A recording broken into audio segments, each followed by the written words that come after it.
Chapter 672. It's not convenient for me right now. I'll contact you another day. Chen Tong said faintly and hung up Zhuang Yichen's call. The beeping sound from the phone made Zhuang Yichen grit his teeth and curse in a low voice. Zhuang Yichen didn't understand why Chen Tong would choose to draw a line with him at this time. Logically speaking, Chen Tong shouldn't have known that he was in contact with Jiang Zhao. Could it be that there was a mistake somewhere? When Jiang Zhao was being investigated by the Commission for Discipline Inspection, his calmness was beyond the expectations of the investigators. When investigating corruption cases, psychological observers would often accompany them. However, these professionals could not detect Jiang Zhao's abnormal expression. They had been answering him fluently without hiding anything. Their attitude was calm and collected, and they could not help but feel a little overwhelmed by the people who were inquiring. Comrade Jiang Zhao, regarding the fruit sent by your guests, we found $100,000, 6 small bank-issued gold bullion, and a 9-carat South African diamond. How do you explain this? My wife's classmate came to visit and brought a basket of fruits. As for the contents of the basket, other than the fruits, my wife and I don't know. So, when Yunyi received the fruits, she notified you immediately? Immediately? Ha! Jiang Zhao laughed. Every word was full of mystery. If he admitted that he was the first to receive the fruits, then he and Yi Er had talked about it in private? With his tacit approval, Yi Er accepted the basket of fruits with astronomical prices? It was after her classmate left. Are you sure? Yes. Jiang Zhao tried his best to avoid his interaction and involvement in this matter. He also concluded that Yi Er called him when there was no one at home. Otherwise, she wouldn't have used such a tone and method to talk to him. In front of outsiders, even if she had to pretend, she would pretend to be very dignified. The questioning couldn't continue because Jiang Zhao was at work. If his wife received a basket of fruits at home, he could just say that he didn't know about it and bring it over. Even though the questioning couldn't continue, the questioning continued. Jiang Zhao responded casually. After Yi Er was questioned and investigated, he went home, but Jiang Zhao was not at home. In the living room were Qin Rongfang, Old Master Jiang, Jiang Liqing, Qin Zhen and Qin Fian. The Qin residents had a spare key to the 9th mansion because Qin Ji, Ai's mother, would send some soup over when she was cooking it. Sometimes, when there was no one at home, she would put it in the fridge. Old Master Jiang rushed over from Jiang District. Yi Er suddenly felt so guilty that he felt ashamed. After a day of stressful interrogations, Yi Er was exhausted and requested not to have any contact with outsiders. She turned off her phone and forgot to turn it on the way back. The Commission for Discipline Inspection was very strict in investigating corruption, so it was not convenient for Old Master Jiang to call the secretary of the Commission for Discipline Inspection in person. He knew very well how upright the person who used to be his subordinate was. The answer might not be clear, and it might even make things difficult for him, but he still got to know the general situation through his connections. Yi Er drooped his head, and there was no light in his eyes. He stood in the corner outside the large sofa area. Grandpa, Grandpa, Dad, Mom. He called them one by one and bowed to the elders. Qin Rongfang and Old Master Jiang sat on the main sofa, while Jiang Liqing and Qin Zhen sat opposite each other on the single sofa. Qin Fian was casually walking around the room. Qin Rongfang glanced at Yi Er, took a deep breath, and closed his eyes. Do you know your mistake? It was the dignity of the head of the family that no one could invade. The words, "Do you know your mistake?" were like a heavy torture weapon that suddenly trapped Yi Er. This sentence was neither light nor heavy, and there was a gap between each word. The tone was raised, but at the end of the sentence, there was a hint of anger in it. Yi Er raised her head and looked at Qin Rongfang, who had his eyes closed. He had silver hair and white eyebrows, and he looked like an immortal. He was wearing a Chinese-style button-up shirt, and his hands were supporting his legs. He looked calm and composed, but his hands were rubbing his legs heavily, as if he was venting the lingering anger in his heart. She glanced at Old Master Jiang, but he was looking at her with a pair of sharp eyes. She saw in his eyes, he was disappointed that she did not live up to his expectations. Yi Er bit her lip. Thinking about Jiang Zhao's situation, she almost cried out softly, but she held it back and said softly, "I was wrong." Qin Rongfang suddenly opened his eyes, and his voice rose. Every word was like a hammer landing on the ground. There are rules in the family. Has Jiang Zhao ever mentioned to you that you can't accept gifts from others? Yi Er's heart palpitated. She could only look at Qin Rongfang and nod timidly. He did say that. He had said it more than once, but she had never thought that Zheng Ling would harm her. It was just a basket of fruits. She knew that it was ridiculous to find such an excuse for herself. A mistake was a mistake, but when she saw the determination in her grandfather's eyes, she started to feel afraid. She felt as if the mountain in her heart was being pushed by a huge force, and it kept shaking, as if a landslide was coming. Qin Rongfang said seriously, "Has he ever hinted to you that you can accept gifts from others?" Yi Er trembled as she took a deep breath. No. When Zhuang Yichen got married, there had been a gift, but Jiang Zhao had said that in the future, when Zhuang Yichen got married, there would be a gift in return. That was the reciprocal gift between friends. Yun. Yi. Er. Qin Rongfang shouted out Yi Er's name. You are not fit to stand beside Jiang Zhao. Yi Er finally knew what was the force that was crushing her heart. She suddenly felt as if she had been struck by lightning, and she knelt down. Grandfather. Qin Rongfang said. Get up. Grandfather, I'm sorry. I was wrong. Yi Er repeatedly cried out in fear that she was wrong. Qin Rongfang had been speaking sternly. Do you know why I didn't ask you to kneel down when I told you there are rules in our family? In our Jiang family and Qin family, if you make a mistake, don't talk about Jiang Zhao being the mayor. Even if he is the chairman, he still has to kneel down. But I am not asking you to kneel down because you are not worthy. You are the wife of a governor, and your actions can affect your husband's future. But you don't know how to control yourself. If Jiang Zhao is an ordinary governor, it's fine. But he is not. He is from the Jiang and Qin families. Do you understand? Senior Master Jiang did not say anything, indicating that he agreed with Qin Rongfang. Qin Zhen and Jiang Liqing had the same opinion. Yi Er cried silently this time. She bent her knees and moved to Qin Rongfang's side. She reached out and shook his leg. Grandfather, I'm sorry. I can do anything you ask me to do, but I don't want to get a divorce. I don't want. Qin Rongfang ignored her. Yi Er turned around and pulled Senior Master Jiang's arm. Grandfather, I am part of this family. You can punish me however you want. Qin Zhen said calmly. Yi Er immediately turned to look at her mother-in-law and said, if you were the only one who accepted this basket of fruits, it would at most be a gift. But if you're his wife, he won't be able to extricate himself from it. Mom, do you want me to take responsibility for this matter? As long as you dissolve your marriage, you don't have to take responsibility for this matter. It can be resolved. I can help you get a divorce certificate immediately. If you are a divorced couple, then this is your personal action. Yi Er wiped the tears from her face. Mom, I'm innocent. I didn't know that there was such a thing in the basket. Can we still get married in the future? Yi Er agreed with this plan. Qin Zhen only said, it's hard to say. Yi Er crawled to Qin Zhen's feet. She looked at her and wiped the tears from her face. Can't we be together in the future? Can't we be together after this storm passes?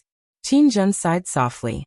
Yi Er, before you came in, I already told you that it's not easy to be Jiang Zhao's wife. What did you promise me?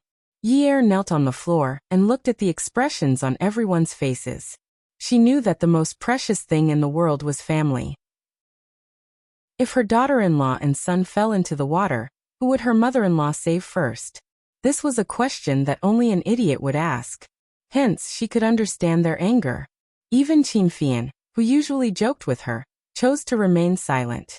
They were already considered to be very well-mannered. Otherwise, they would definitely give her a tight slap. But their words were worse than a few slaps. Is there no other way? Do you have one? Qin Zhen asked calmly. Yi Er drove the car and sped along the road. She had already found 3 places. The photography studio, Zheng Ling's old house, and the new house that he was living in now. There was no one there. Finally, she drove the car to Lu Cheng's apartment. When she rang the doorbell, she said, "Get the gas." When the door opened and she saw Zheng Ling, Yi Er barged in.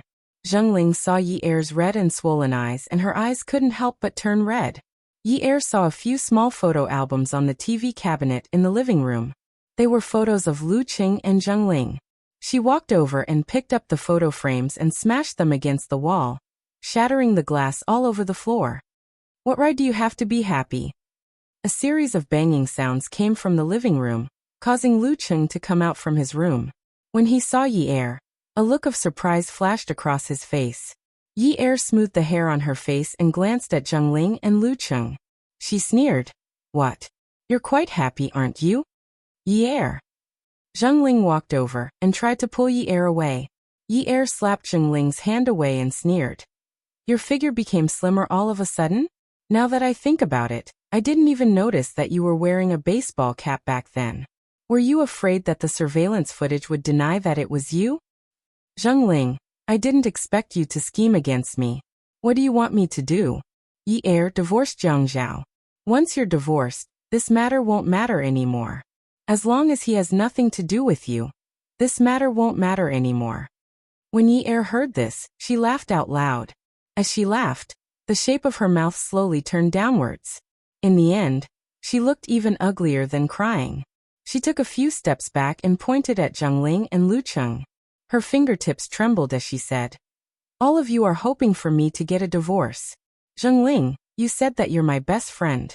Tell me, what good will it do for you if I get a divorce? Yi Er suddenly smiled cruelly. Zheng Ling, do you think that you can run away just because the surveillance footage in the neighborhood can't prove that you were the one who sent the things to my house? Zheng Ling lowered her head guiltily and covered her face as she sobbed. Yi Er, I'm sorry. Please forgive me. Zheng Ling, you overestimated me. You overestimate me. Do you think I'm a saint? My Yunyi didn't study much in this lifetime, but at least I remember Confucius saying, if one repays evil with good, how can one repay good with good? Zheng Ling, in my Yunya's life book, there's only if you're good to me, I'll be even better to you. If you're heartless to me, I'll be unjust to you. Zheng Ling and Lu Qing were shocked. Yi Er lifted her chin and straightened her neck and back. She was extremely brave and resolute. She gritted her teeth and took a deep breath. Her eyes were emotionless and cold. My mother wants to take custody of my brother. For the sake of my father's health, I can even disown my mother. Besides, you're only my Yunya's former friend. When Yi Er bit down on the word former, she couldn't help but feel a dull pain in her heart. She thought that only love would hurt people. In fact, being betrayed by friendship was equally hurtful. When the Jiang and Qin families wanted a divorce, she had no right to object. But Zheng Ling, no matter what the reason was, she would never forgive her. Lu Qing calmly poured water for Yi Er. Yi Er said calmly, the two of you must have cooperated very well. Your plan was flawless. But Zheng Ling, I still have the cup that I poured tea for you. Your fingerprints are on it. You've drunk it. That cup will definitely be able to detect your DNA. Just you wait. Yi Er. Zheng Ling suddenly panicked and went forward to grab Yi Er, who was about to leave. Yi Er, at most, Jiang Zhao will lose his official position. He will have many other things to do in the future. The Jiang and Qin families won't leave him in the lurch. But if something happens to me, my life will be over. At this moment, Yi Er heard the two words Jiang Zhao. All the muscles in her body hurt as if they had been twisted and pulled. She hadn't contacted him in a long time. She didn't know if the disciplinary committee was the same as the prison, but when she thought of how her father had been forced to confess, Yi Er felt her whole body convulse in pain. She slapped Zheng Ling hard in the face. His lonely and brave neck and back trembled like a mountain rock that was about to fall. Lose his official position? If the $100,000, 6 gold bricks, and that 9-carat diamond are determined to be bribes, do you know how severe the punishment will be? That's bribery. It's a crime. Yi Er grabbed Zheng Ling's shoulder and squeezed it hard. She shook it forcefully. She bared her bloodshot eyes and screamed hoarsely. It's a crime. His whole life is ruined. You said your whole life is ruined. Do you care so much about your whole life? Is your whole life so important? Does that mean my feelings are not important? Is Jiang Zhao's life not important? Lu Qing passed the cup to Yi Er. Yi Er let go of Zheng Ling and raised her hand to knock the cup over. She said arrogantly, If you all want to poison me, I will not drink it. But if you all poison me, Shuahao's comrades will take you to prison with guns. Yi had suddenly thought of bringing up Shuahao. She saw that Lu Qing was too calm, and such a calm man gave her a bad feeling. She suddenly realized that she had revealed too much information when she ran over. If it wasn't for the support of a calm person like Lu Qing, Zheng Ling wouldn't have been able to harm her. She had to be careful of her own safety. As long as Zheng Ling and Lu Qing were together, this matter would not be simple. She did not believe that Lu Qing wanted to pull Jiang Zhao down and make him the deputy mayor. This kind of thing had never happened before. Either Zheng Ling or Lu Qing had someone backing him up. It was not that she did not want to take all the responsibility. For Jiang Zhao, she was willing to do anything.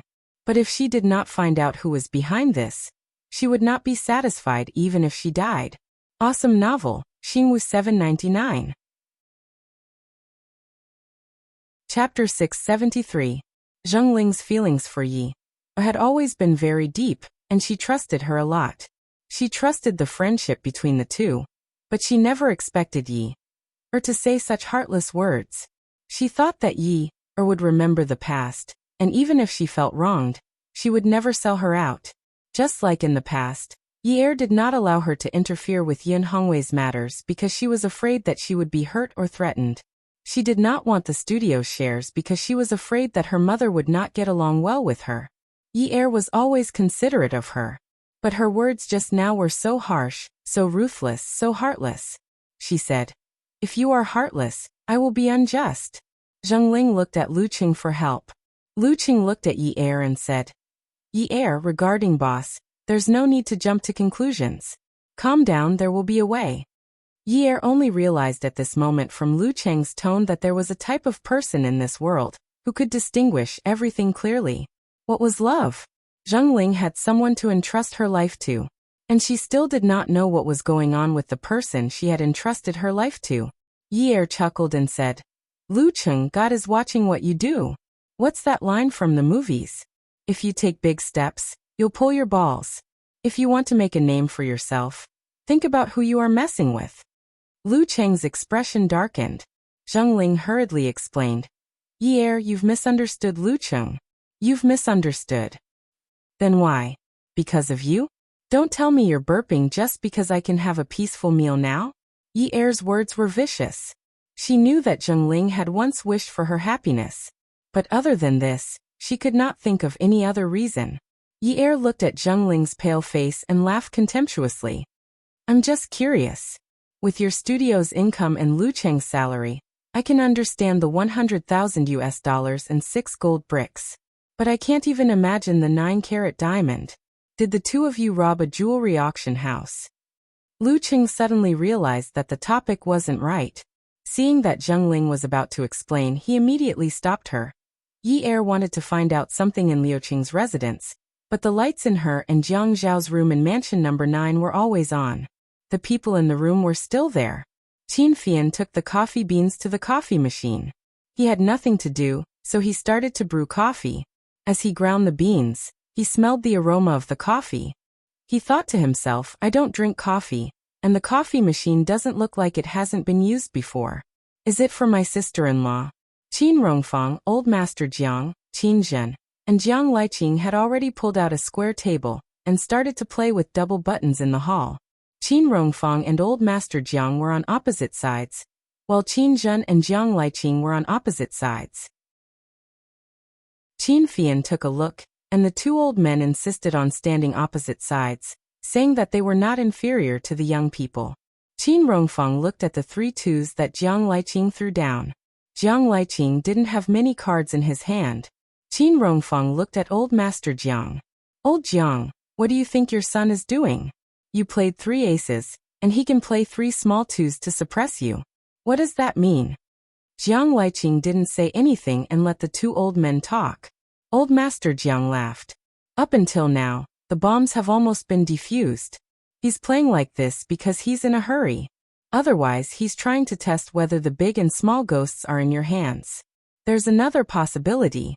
His next hand will be a card that can be dragged to the end. He wants to get rid of it." Qin Rongfang snorted. He had the appearance of a snow-haired and white-browed immortal, but when he smiled, he looked at Jiang Liqing with a scheming look. Tell me, if the big and small ghosts are not in my hands, but in Qin Zhen's hands, wouldn't it be a waste of your cards?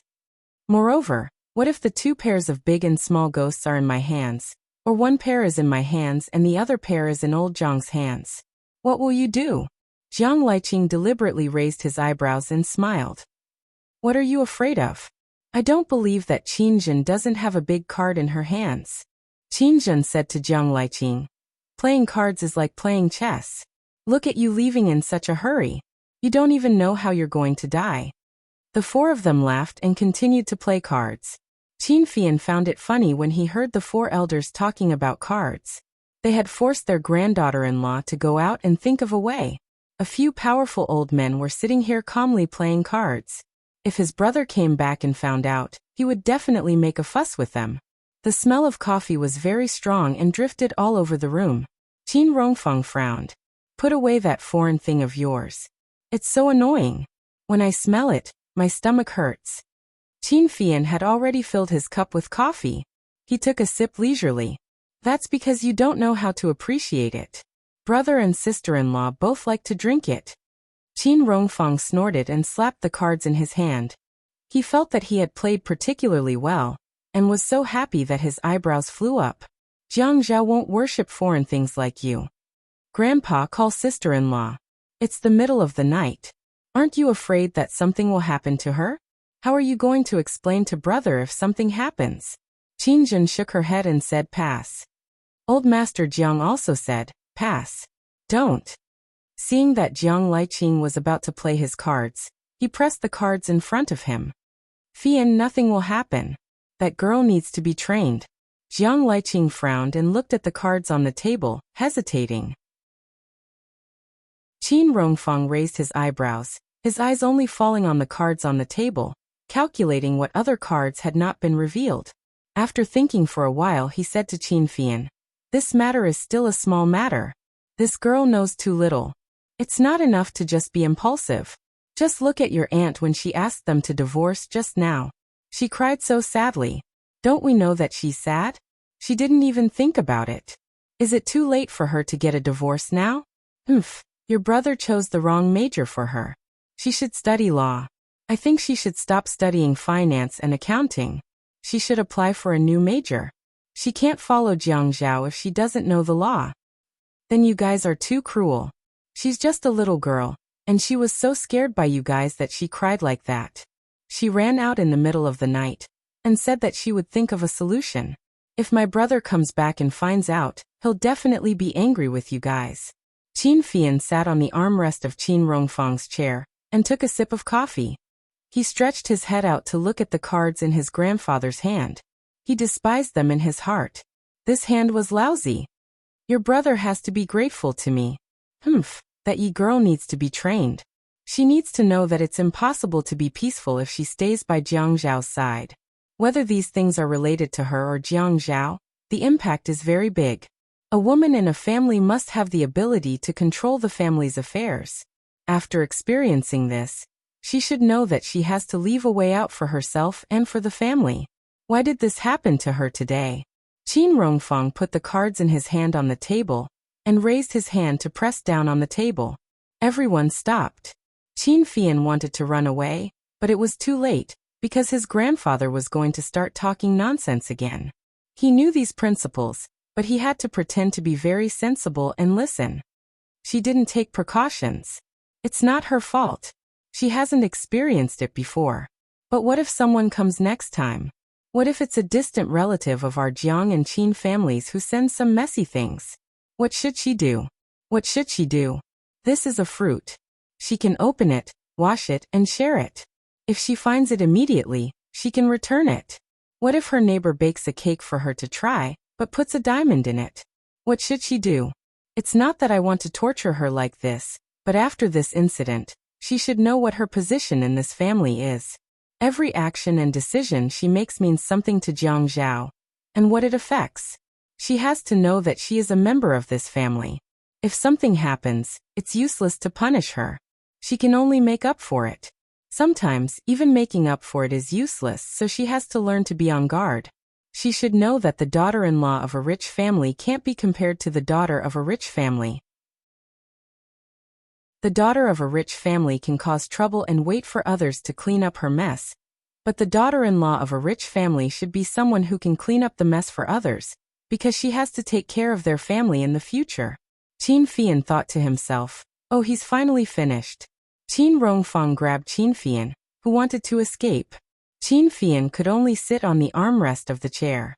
He coughed awkwardly and said, "Brat, let me tell you. When your brother comes out, don't talk too much. If you dare to tell your brother about what happened tonight, I will teach you a lesson." Qin Fian exclaimed, "Eh." Looking at Qin Rongfang's calm expression, he burst into laughter. "Grandpa, if you dare to do something, you have to be brave enough to admit it. Haha, now you're afraid of revenge? What am I afraid of? Jiang Zhao is my grandson. Can't I punish my granddaughter-in-law by making her kneel? Humph." Qin Rongfang glanced at old Master Jiang across the table. "Old Jiang, you have a share. I'm an accomplice." Old Master Jiang laughed. "You are the main culprit. Just now, you were the one who said that the girl was scared to tears by you. I basically didn't say anything." Qin Rongfang glared at old Master Jiang. "Old fart, you're too cunning." Qin Fian looked speechlessly at Jiang Liqing and Qin Zhen, who were seriously studying the cards in their hands. He sighed. "Are you really not afraid that something will happen to my brother?" Old Master Jiang shook his head and said, "What are you afraid of? Do they dare to starve him? Torture him?" This matter was clearly a setup. Now this matter was just like your uncle-in-law's hand just now. The three little twos had all come down. With such a big move, if he couldn't force the big and little devils to come down, he would lose this card. We will soon see the trump card of the person behind this. Then, as you said just now, what if the big and little ghosts are in the hands of his opponent? Qin Rongfang laughed. Then it will be a waste. Because I still have a little twos in my hands. Qin Fian shook his head. That's right, twos. This group of elders all have twos in their hands. Their brains are full of twos. How can they play people like this? At this time, instead of thinking of a way to save their grandson, they came here to train their granddaughter-in-law. Isn't this a double loop? Add. Hongcha 866. Chapter 674. Qin Fian looked at the bad cards in Qin Rongfang's hand and asked Jiang Liqing, "Uncle, my grandpa lied to you. He doesn't have a 2 in his hand. You're definitely going to win." Qin Rongfang slammed the table and suddenly stood up, raising his hand as if he was going to hit him. Qin Fian jumped back and laughed at Qin Rongfang. "Let me tell you, don't think that everything is within your calculations. Don't you know that there's a creature in this world called a mole?" Qin Fian was also at his wits' end because of this bunch of unscrupulous old men. He talked about serious matters with them, and they talked about cards with him. He talked about cards with them, and they talked about it in a serious manner, making insinuations that were very profound. Sure enough, Qin Rongfang raised his head and harumphed at Qin Fian. His aura rose sharply as he said, "You still don't know that there's a way to win in this world called cheating. If I want to win, who dares to make me lose?" The others burst into laughter. F***ck. Qin Fian was directly defeated. Just at this moment, there was a clanking sound from the door lock. Qin Rongfang's eyebrows jumped. "Aya," he quickly ordered.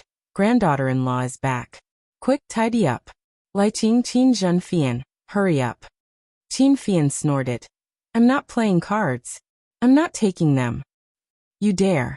Be careful, or I'll find a few women and throw them on your bed." Qin Fian snorted and reluctantly cooperated with Jiang Liqing and Qin Zhen to tidy up. The door was locked from the inside.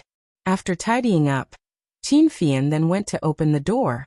Yi Er knew that the door was locked from the inside. She knew that the elders at home were still there, so she didn't dare to knock. She only knocked 3 times, waited for a while, and knocked 3 more times. She was also afraid that the doorbell would be too loud, so she didn't dare to be too loud. Qin Fian looked at Yi Er standing at the door. He really didn't dare to look at her red and swollen eyes. He felt guilty and lowered his head and turned back into the house. In Yi Er's eyes, Qin Fian's actions showed that he had a deep opinion of her. Thinking about the elders still sitting on the sofa, Yi began to feel nervous again. After entering the house, she first went to the living room sofa to greet the elders. Yi then went to the dining room and took a plastic bag from the fridge. She then returned to the living room and knelt on the carpet under the tea machine.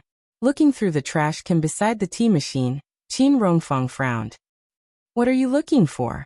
Today, other than the elders and Fei Yan, there was only Zheng Ling who came to drink.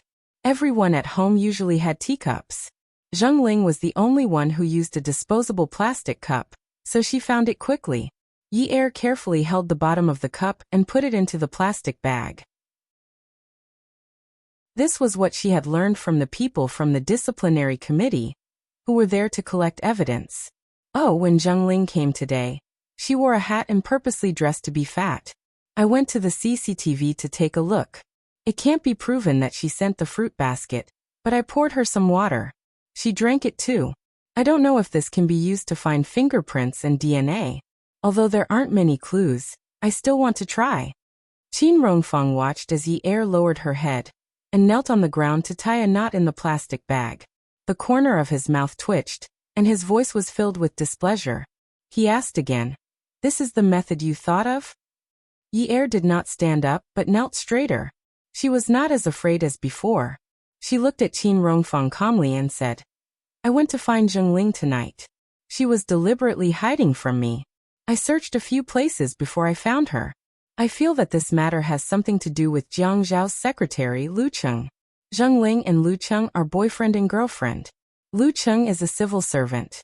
I know that he is focused on his future and does not have any extra money. Zheng Ling's photography studio is not big either. Money and gold bricks are understandable, but that 9-carat diamond is too expensive. It's not something that an ordinary jeweler would have, so they can't afford it. There should be someone behind them. If such an expensive diamond was sold, we should be able to find out the background of the person who bought the diamond. Yes, we can try," Qin Rongfang said in a very official manner. Old Master Jiang's eyes were filled with approval. Yi lowered her head gently and knelt between Qin Rongfang and Old Master Jiang. Old Master Jiang could not bear it. At times like this, he would always think of his eldest granddaughter-in-law. He gave Qin Rongfang a look, indicating that it was enough. Yi also had no choice. The Yun family did not have any rules that required her to kneel. However, Qin Rongfang's first sentence scared her. He said that not only was Jiang Zhao the mayor, but even if he became the chairman, she would have to kneel if he asked her to. Now she could be said to be a scapegoat. In the face of such a strict family, she did not dare to say anything. In the face of love, there was no such thing as a scapegoat. The elders in the family said that they wanted to take her marriage certificate and turn it into a divorce certificate. She could not afford to offend them. If she was wronged, then she would be humiliated. If she was not wronged, then she deserved it. So she deserved it. It was all her fault.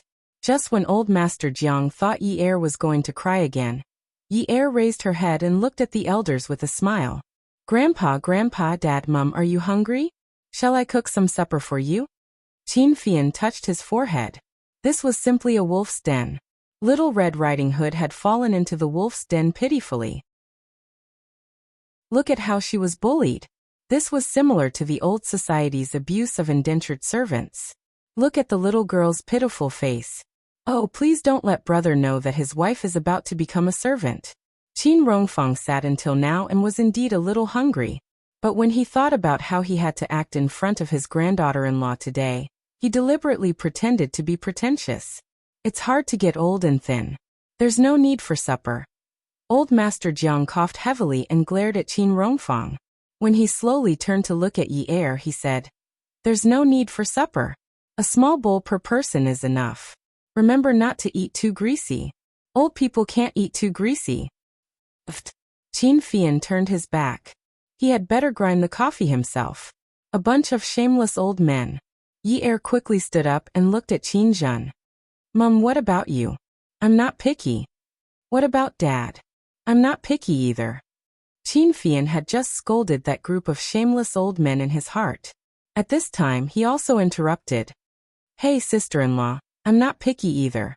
There was evidence of Jiang Zhao's bribery. If there was no evidence to prove his innocence, the investigation would continue. Within the legal time frame, Jiang Zhao could not contact anyone outside. Jiang Zhao rested in the place specially arranged by the Commission for Discipline Inspection. He fell asleep very quickly. There were all kinds of places to rest. There was a surveillance camera. The Commission for Discipline Inspection looked at the surveillance footage. Secretary Fang, isn't this Jiang Zhao too calm? He's simply an old fox. Secretary Fang of the Commission for Discipline Inspection placed his hands on the table and looked at the screen. He said to the staff earnestly, "Don't look at our comrades with colored glasses. Calmness is a quality that our team needs." But he's resisting the investigation.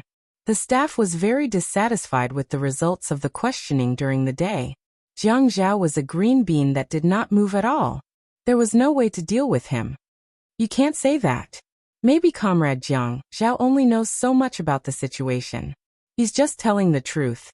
Secretary Fang hoped from the bottom of his heart that Jiang Zhao was wronged. In this way he could be at ease. However, he was also very worried that the scales in his heart would be tilted because of this. Therefore, he only watched the case and did not directly participate in it. The staff sneered contemptuously. If a person like Jiang Zhao is pulled out of corruption, who knows how dirty his background is? It's all because his family is powerful. Otherwise, what ability can he have? In fact, this was the deep-rooted hatred of the rich and handsome man that she had for him. Secretary Fang raised his hand and pressed on the screen. He glanced at the quiet scene on the screen and stood up straight. He patted the staff member on the shoulder. He sighed softly. "Comrade, you have to believe in the party spirit that our comrade has. Jiang Zhao's political achievements over the years are obvious to all. Many years ago, when he was still the director of the Planning Bureau, he proposed that investors should not bring in factories that pollute the environment. The factories in the urban areas should be moved out, and the suburbs should be built and developed into tourism as urban planning. At that time, economic interests were more important than anything else. How many people opposed it? But now, when the surrounding cities are troubled by these problems, our Haicheng's problems have almost been straightened out. This is only one of the problems. Putting aside the matter of the bribery now, let's just talk about the problem of Jiang Zhao's ability. You can't judge Comrade Jiang Zhao with colored glasses, just because he has reached such a high position at such a young age. His ability is worthy of his current position. If you don't believe me, you can compare these people you know and make a list." Secretary Fang, I didn't. The staff was a little embarrassed. He really couldn't compare. "Comrade, when we work for the Commission for Discipline Inspection, we have to judge things as they are. Don't be too emotional. Don't judge a person based on personal feelings, understand?" Zheng Ling curled up on the ground and trembled. No matter how Lu Cheng tried to persuade her, it was useless. She kept repeating, "Am I going to jail? Am I going to jail?" Lu Cheng squatted by the side and put his arm around Zheng Ling's shoulder. He patted her gently. "No, don't think too much. Yi Er said that she won't let me off. Yi Er said that she won't let Jiang Zhao be wronged. Lu Cheng, I shouldn't have gone. I've already said that it's useless. Yi Er won't get a divorce. Lu Cheng, why do you think? Why did that person want Yi Er and Jiang Zhao to get a divorce? What good does it do for him? Lu Cheng, what should we do? If Jiang Zhao is acquitted and released, will it harm you?" Lu Cheng. Zheng Ling was suddenly shocked. She grabbed Lu Cheng's hand and said anxiously, "Yi Er said that she wants to take the cup for testing to prove that I went to her house. If she sues me for framing her, I might as well insist that I bribed her. Anyway, I'm done for. If I bribed her, Jiang Zhao really did bribe her. If he's guilty, he can't get out and can't take revenge on you." Beauty novel Hongcha 866. Chapter 675. Lu Cheng scolded. "What nonsense are you thinking? Don't spout nonsense." "Boo! What should I do? What should I do?" Zheng Ling cried as she threw herself into Lu Cheng's arms. "It's all my mom's fault. She's a burden to you." Lu Cheng held Zheng Ling's shoulders and stood up. "I'll just scold her. You're her biological daughter. Don't scold her. The more you scold her, the angrier she gets. Yi-er had cooked vinegar noodles. It was very light. Just smelling the vinegar made her salivate. She filled a small bowl for each of them. Yi-er also filled a small bowl for herself. She sat down but did not eat. Qin Fian sat opposite her according to seniority. He looked over. Fian, do you know any jewelry merchants in Haicheng? Qin Fian ate the noodles gracefully. He chewed slowly until there was no more food in his mouth. I have a product launch at the provincial swimming pool tomorrow morning. It should be over in an hour. I'll come and pick you up at 10. Yi-er nodded. Those people took the diamond away yesterday. We don't have any detailed information. Can you think of a way to get the testing data of the diamond, including the quality and cutting method? The more detailed the information, the easier it is to find the original seller, right? Qin Rongfang drank some sour noodle soup and smacked his lips. He glanced at Yi-er and lowered his head to eat his noodles. Lejua, how help you with this? It's not convenient for Lai Qing to help you. If you need anything, give him a call later and ask him to cooperate with you. In Qin Rongfang's eyes, he always felt that Yi-er was too young and that his grandson had to pamper his wife. But as her grandfather, he had to think of a way to make this granddaughter-in-law mature slowly. How could the daughter-in-law of a wealthy family be like a child waiting for others to take care of her for the rest of her life? Maturity was a must. Yi-er was surprised that Qin Rongfang was willing to help her. She was flattered. Thank you, Grandpa. Tell me what you need to prepare. Those in the family who can cooperate with you will do so, Qin Rongfang added. Okay. Yi-er gripped the ivory chopsticks tighter and tighter. At the long table, everyone was engrossed in eating and seemed to be ignoring her. However, she clearly felt a different kind of atmosphere. There was a warm and moist feeling surging in her heart. Her whole body had recovered from the cold and had regained some of its senses. The next morning, at the provincial swimming pool, the weather in February was still a little cold, and the temperature in the swimming pool was not high. Xia Qian wore a sweater and a jacket over it. Today was the press conference of a high-end swimming product of the Qin Group. Not only did they invite the popular idol group, but they also invited the diving queen show to dive on the high platform. Although there were celebrities present, the scene was very orderly and not chaotic. The patriotic enthusiasm and basic quality of the Chinese people. Xia Qian felt very gratified when she saw that it was on point. However, because of the arrival of the new director of the product company, Qin Fian, all of this turned into chaos. It wasn't that Xia Qian didn't know that the person who came today was Qin Fian, but she felt that she was going to be an excellent host with quality and strong resistance to pressure in the future. Even if she was asked to interview Ben Laden, she should tie her head to her belt and stiffen her back. So what was Qin Fian to her? Wasn't it just a little conflict? The quality of the media was fully demonstrated at this time. In the beginning, they were very formal with their questions about the idol group and the diving queen. Now they began to question Qin Fian. CEO Qin, are you under any pressure from your family? Please call me Chairman Qin, not CEO Qin. Qin Fian corrected them with a smile. For someone as coquettish as Qin Fian, even though it was such a formal product launch, even though the temperature of the swimming pool was several degrees lower than the temperature outside, he was still able to wear a pink shirt with 3 buttons undone, revealing his seductive chest. His sapphire blue suit was stylish and fitting. Xia Qian could not squeeze in. She could only look at the flirtatious man and beat her chest. Today's opportunity did not come easily. She had to ask 2 explosive questions. It turned out that all the paparazzi were like her. Today they were here for Qin Fian. What was there to be polite about? None of the questions asked were of good quality. Chairman Qin, are you under any pressure from your family? Did your grandfather order you to end your homosexual life and carry on the family line? This was what everyone wanted to know. Xia Qian jumped up. As she landed, the pear blossom portrait of Beau Dandelion danced in the air. She waved her hand and held the microphone. Chairman Qin, Chairman Qin. She had just shouted when she was drowned out, so she jumped up and shouted again. May I ask if you are the top or bottom? Wow! There was an uproar. The smile on Qin Fian's face did not change for a moment.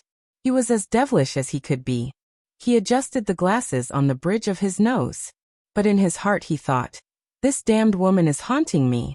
Actually, I think it's better to let everyone think about this question. In this way, you can have many issues to write about. It's not easy to make money, right? Suddenly, a little girl rushed up. Fian, even if you only like men, I will still silently like you. Because of this girl, the chaos alarm went off again. In the midst of the shoving, the girl screamed. Ah! I touched Fian's chest. It's so good. It's so firm. Pia. A slap to the ear. But because the scene was in a mess, no one knew who hit her. The girl roared. Who hit me? The chaos continued to heat up. The crowd unknowingly squeezed Qin Fian and Xiaqian together. That girl still wanted to find Qin Fian. When someone tried to stop her, someone else tried to push her. As a result, Qin Fian and Xiaqian's positions were pushed further and further back. They retreated to the edge of the pool, which was convenient for diving. Not far to the right was the springboard. Qin Fian, whom Xiaqian had been looking for, was actually beside her. She immediately asked excitedly, Qin Fian, are you a top or a bottom? Tell me, I won't tell anyone. Qin Fian rolled his eyes at Xiaqian. Really, I won't tell you or anyone else. Xiaqian pulled Qin Fian's clothes. Qin Fian pushed Xiaqian away in disgust. Xiaqian raised her arms to keep her balance, but it was useless. Just as she felt that she was going to fall off the stage, she grabbed the hem of Qin Fian's flashy suit. Qin Fian usually loved to exercise. At this critical moment, he raised his arm and grabbed the edge of the pool. His clothes were being held by someone, and it was very uncomfortable. He hated this woman. Xiaqian raised her head and smiled at Qin Fian, hoping that he could be the hero and save the beauty. But when she saw the man above her holding the edge of the stage with one hand and unbuttoning his suit with the other, she immediately panicked. What did this man mean? Did he think that she was too heavy? He wanted to throw her down. Hey, Qin Fian, aren't you going to be the hero and save the beauty? Qin Fian sneered at the beauty. You're beautiful? With your body that's like a concrete slab? Xiaqian was stunned. This damn man, how dare he insult her? Qin Fian's arm strength was excellent, at least Xiaqian thought so. If anyone else had slipped, they would have fallen off the stage. But it was too noisy on the stage. The voices above had already drowned out her cries for help. Because everyone wanted to see the celebrity and Qin Fian cut the ribbon, there was no one below the stage. And it happened in such a short time, so it didn't attract anyone's attention. Just as Qin Fian took off his suit, Xiaqian quickly grabbed onto Qin Fian's pants. It wasn't summer now. She didn't want to fall and become a drowned rat. Take it off if you dare. Take off your pants if you dare. She didn't believe it. Xiaqian tightened her grip and hugged onto Qin Fian's legs. But when Xiaqian heard the sound of a belt being unbuckled, she went crazy. Hey, Qin Fian, do you have any shame? You want to take off your pants in front of a woman? The man above her chuckled. You don't have to look. You'll be in the headlines. You'll be in the headlines. It's a good thing to increase exposure. Qin Fian continued to hold onto the edge of the stage with one hand and unbuckled his belt with the other. Qin Fian, I'm a bastard. Do you have any integrity? Ha. Qin Fian lowered his head. He changed his charming smile into a gentlemanly one and said very seriously, Integrity? Hee miss, I'm sorry.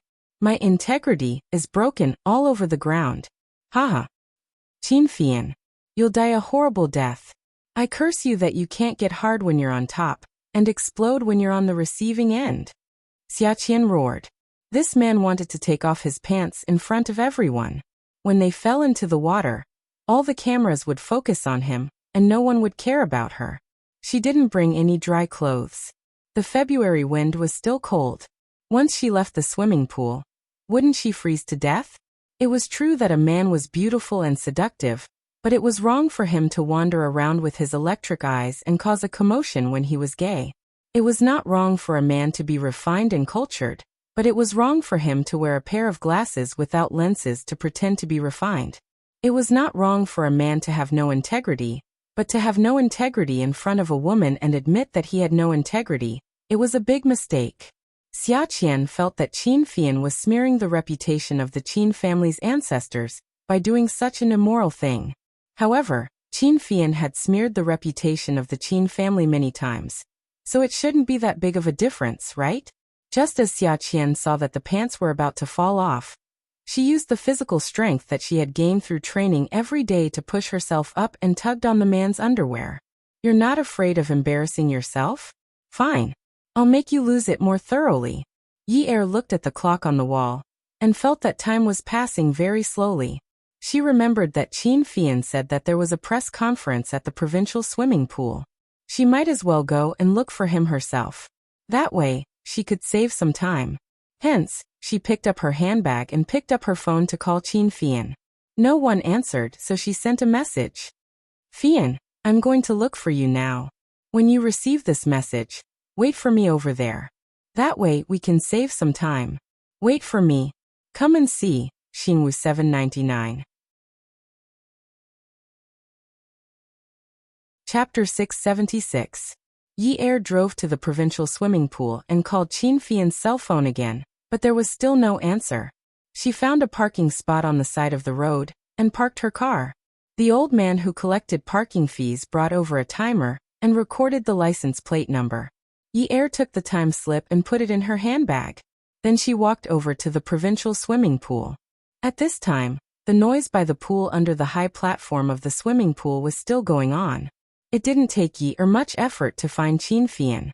As long as she asked a little, she would know what had happened just now. The general story was that Qin Fian was molested by a young reporter named Xia Qian, who tried to take his underwear.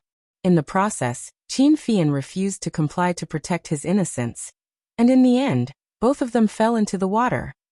When Yi Er heard this version of the story, the corner of her mouth twitched. Although she didn't quite believe it, when she thought about how Xia Qian had kissed Qin Fian and touched his chest while eating stinky tofu, she didn't think it was strange or suspicious. Anyway, with Xia Qian's brain, it wasn't like she wouldn't do something like that. But the news of Qin Fian falling into the water to escape from a molester was definitely more entertaining than the news of a diving queen jumping into the water. She really didn't know if this guy did it on purpose or not. However, Qin Fian never had any moral integrity when doing things. He didn't care whether he was from a big family or not. As long as he didn't blatantly kill people and steal their goods, he would do anything shameful. But there was one thing that others could never compare with him. That was, even though he did shameful things, he didn't feel shameful at all. Over time, people also felt that those shameful things that others did were not shameful when they were done by him. Wasn't this a different fate for everyone? Wasn't this a double standard? Yi Er arrived at the pool just in time to see the two of them being fished out of the water. Qin Fian originally wanted to mess with Xia Qian, but because of Yi Er's timely arrival he couldn't do it. So when Yi Er called Xiaoya to ask her to send some clothes to Xia Qian, Qin Fian could only grit his teeth and bear with it. Many reporters wanted to take a picture of Qin Fian in his underwear, but the victim, who was wrapped in a large scarf as soon as he came ashore, only gave the crowd a tolerant smile. The press conference will be postponed for 15 minutes. Sorry, although I am the victim, I hope everyone will not pursue the matter too much. I think she was just impulsive. Xia Qian spat out the blood and wiped the water stains on her face. It was unclear whether she was trembling from anger or cold. She raised her hand and pointed at Qin Fian. Qin Fian, what nonsense are you talking about? It's clearly you. You're shameless. He didn't save her. Shameless. I'm shameless? What? Hey, I'm shameless? Did I do that to you? Shall I undress you and take off your pants? Qin Fian's face showed an unreasonable expression as if he couldn't bear it anymore, accompanied by a cold sneer. How dare you? You're saying I'm shameless? You're fully dressed, and you're saying I'm shameless? Everyone in Haiqing knows I'm not interested in women, and you're saying I'm shameless to you? Is there any justice in this society?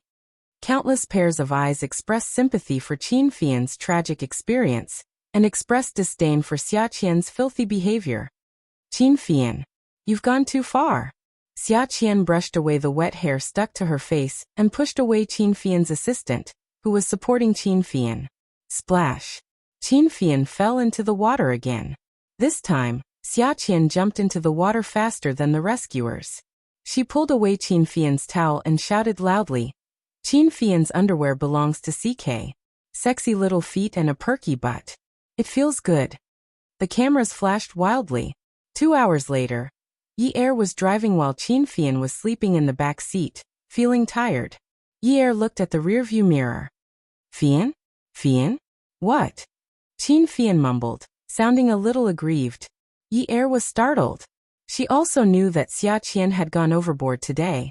Qin Fian had always hated being touched by women. She had only heard about it before, but after they became family, she understood that it was indeed so. Other than his family, Qin Fian kept a distance from women.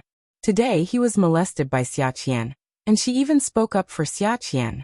Qin Fian wanted to take revenge but couldn't. He must have been traumatized. Yi-er listened to Qin Fian's aggrieved voice and felt a little guilty. "Fian Qian is still young. Forgive her. She's a little dumb. Don't you know that? Why are you mentioning her?" Qin Fian was originally leaning his long body towards the driver's seat. At this moment, he turned around angrily and faced the back seat. "If you mention her again, I'll tell you to stop the car immediately. I want to go back and skin her alive." Okay, young Master Yin. Ancestor, I won't mention her anymore, okay? Why are you so angry? Yi-er really didn't want to mention her anymore. Qin Fian didn't have much time to be angry, so it was better not to provoke him. Qin Fian had already changed out of his clothes. He didn't look as flashy as he did in the morning. At this moment, he was wearing a black suit and trousers, which perfectly reflected his mood. He touched his empty wrist. He had given the watch to his secretary to absorb water again. This time it got wet again. He really wanted to chop that wretched woman up. This time the watch got wet again. He didn't know if it could be repaired properly this time. The car drove to the entrance of the military zone. Zhuo Hao stood there, looking dashing and handsome in his military uniform. When he saw Yi-er's car driving over, he took a few steps forward.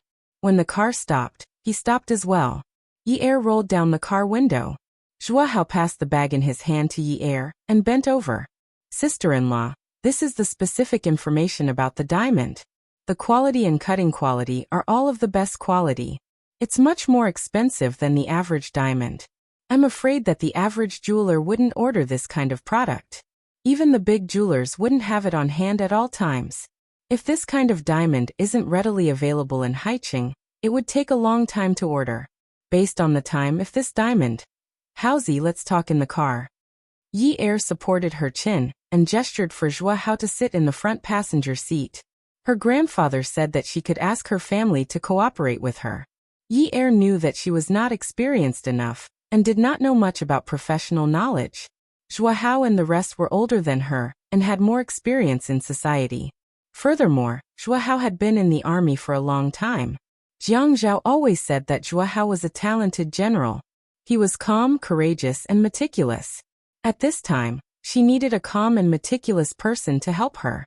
Zhuo Hao's military uniform would be very useful. If she brought along Qin Fian and Zhuo Hao, it would represent the Qin family's power in many areas. Even if others did not give face to her, who was the wife of the mayor, they would still give face to Zhuo Hao and Qin Fian, who had a bright future. When they saw Zhuo Hao, they would think of another person who was closely related to Jiang Zhao. That was her father-in-law, Jiang Liqing. Her grandfather said that it was not suitable for her father-in-law to appear. She could understand. If he didn't appear, it would attract gossip. But her grandfather hinted that she could ask Zhuo Hao for help. That means Zhuo Hao could go with her. Zhuo Hao paused for a second and agreed. After getting into the car, Zhuo Hao looked at Qin Fian, who was sleeping with his back facing them. "Hey, what's wrong with you today?" Qin Fian was annoyed. "Talk about your diamonds. Don't disturb me." Zhuo Hao was annoyed. Zhuo Hao snorted. "Oh my god. You went underground to play with lava today. Did you get melted? If you don't want to talk about your diamonds, then get out of the car." Zhuo Hao stretched his body and slapped Qin Fian's butt. "I have something important to discuss with my sister-in-law. If you want to get out, then get out." Qin Fian sat up and threw his spectacles aside. He was about to fight with Zhuo Hao. Yi-er hurriedly pressed the horn and bowed to the two young masters. She said with a bitter frown, Masters, please don't fight now. Can you get your brother out first and then pick a bigger place to fight? When the time comes, I'll prepare a kitchen knife for you, a sharp knife, any kind of knife, okay? Qin Fian retracted his hand and leaned back. Sister-in-law, you're really vicious to take all the assets for your husband. Go on. Yi Er giggled. Zhuo Hao glanced at the file Yi Er was opening and said, based on the time, it will probably take for this diamond to reach the buyer. If it took at least 2 months, then this framing has been planned for a long time. Unless there is another possibility. Zhuo Hao slowly stopped talking, and the atmosphere became tense. Qin Fian picked up the glasses beside him and put them back on. What other possibilities are there? Yi Er held the appraisal report in one hand and flicked it on the paper with the other. He looked at Zhuo Hao with a determined gaze. Unless this diamond was bought a long time ago, and it's just a coincidence that it's being used now, maybe this diamond was prepared by the buyer as a gift for some woman. Zhuo Hao slapped his thigh. Yes, there's another important piece of information on this report. This diamond has a little scratch, which means that this diamond isn't brand new. It's very likely that it was taken from a ring holder. Also, it wasn't a diamond that was taken from a specialty store. This is a diamond that has been worn by someone before. Yi Er gasped. 9 carats. He shook his head. Who would wear such a big diamond when they go out? It's impossible for a rich madam to wear it unless she attends an event, a banquet, or an important gathering. Yes, it's impossible for an ordinary woman to have such a big and good diamond.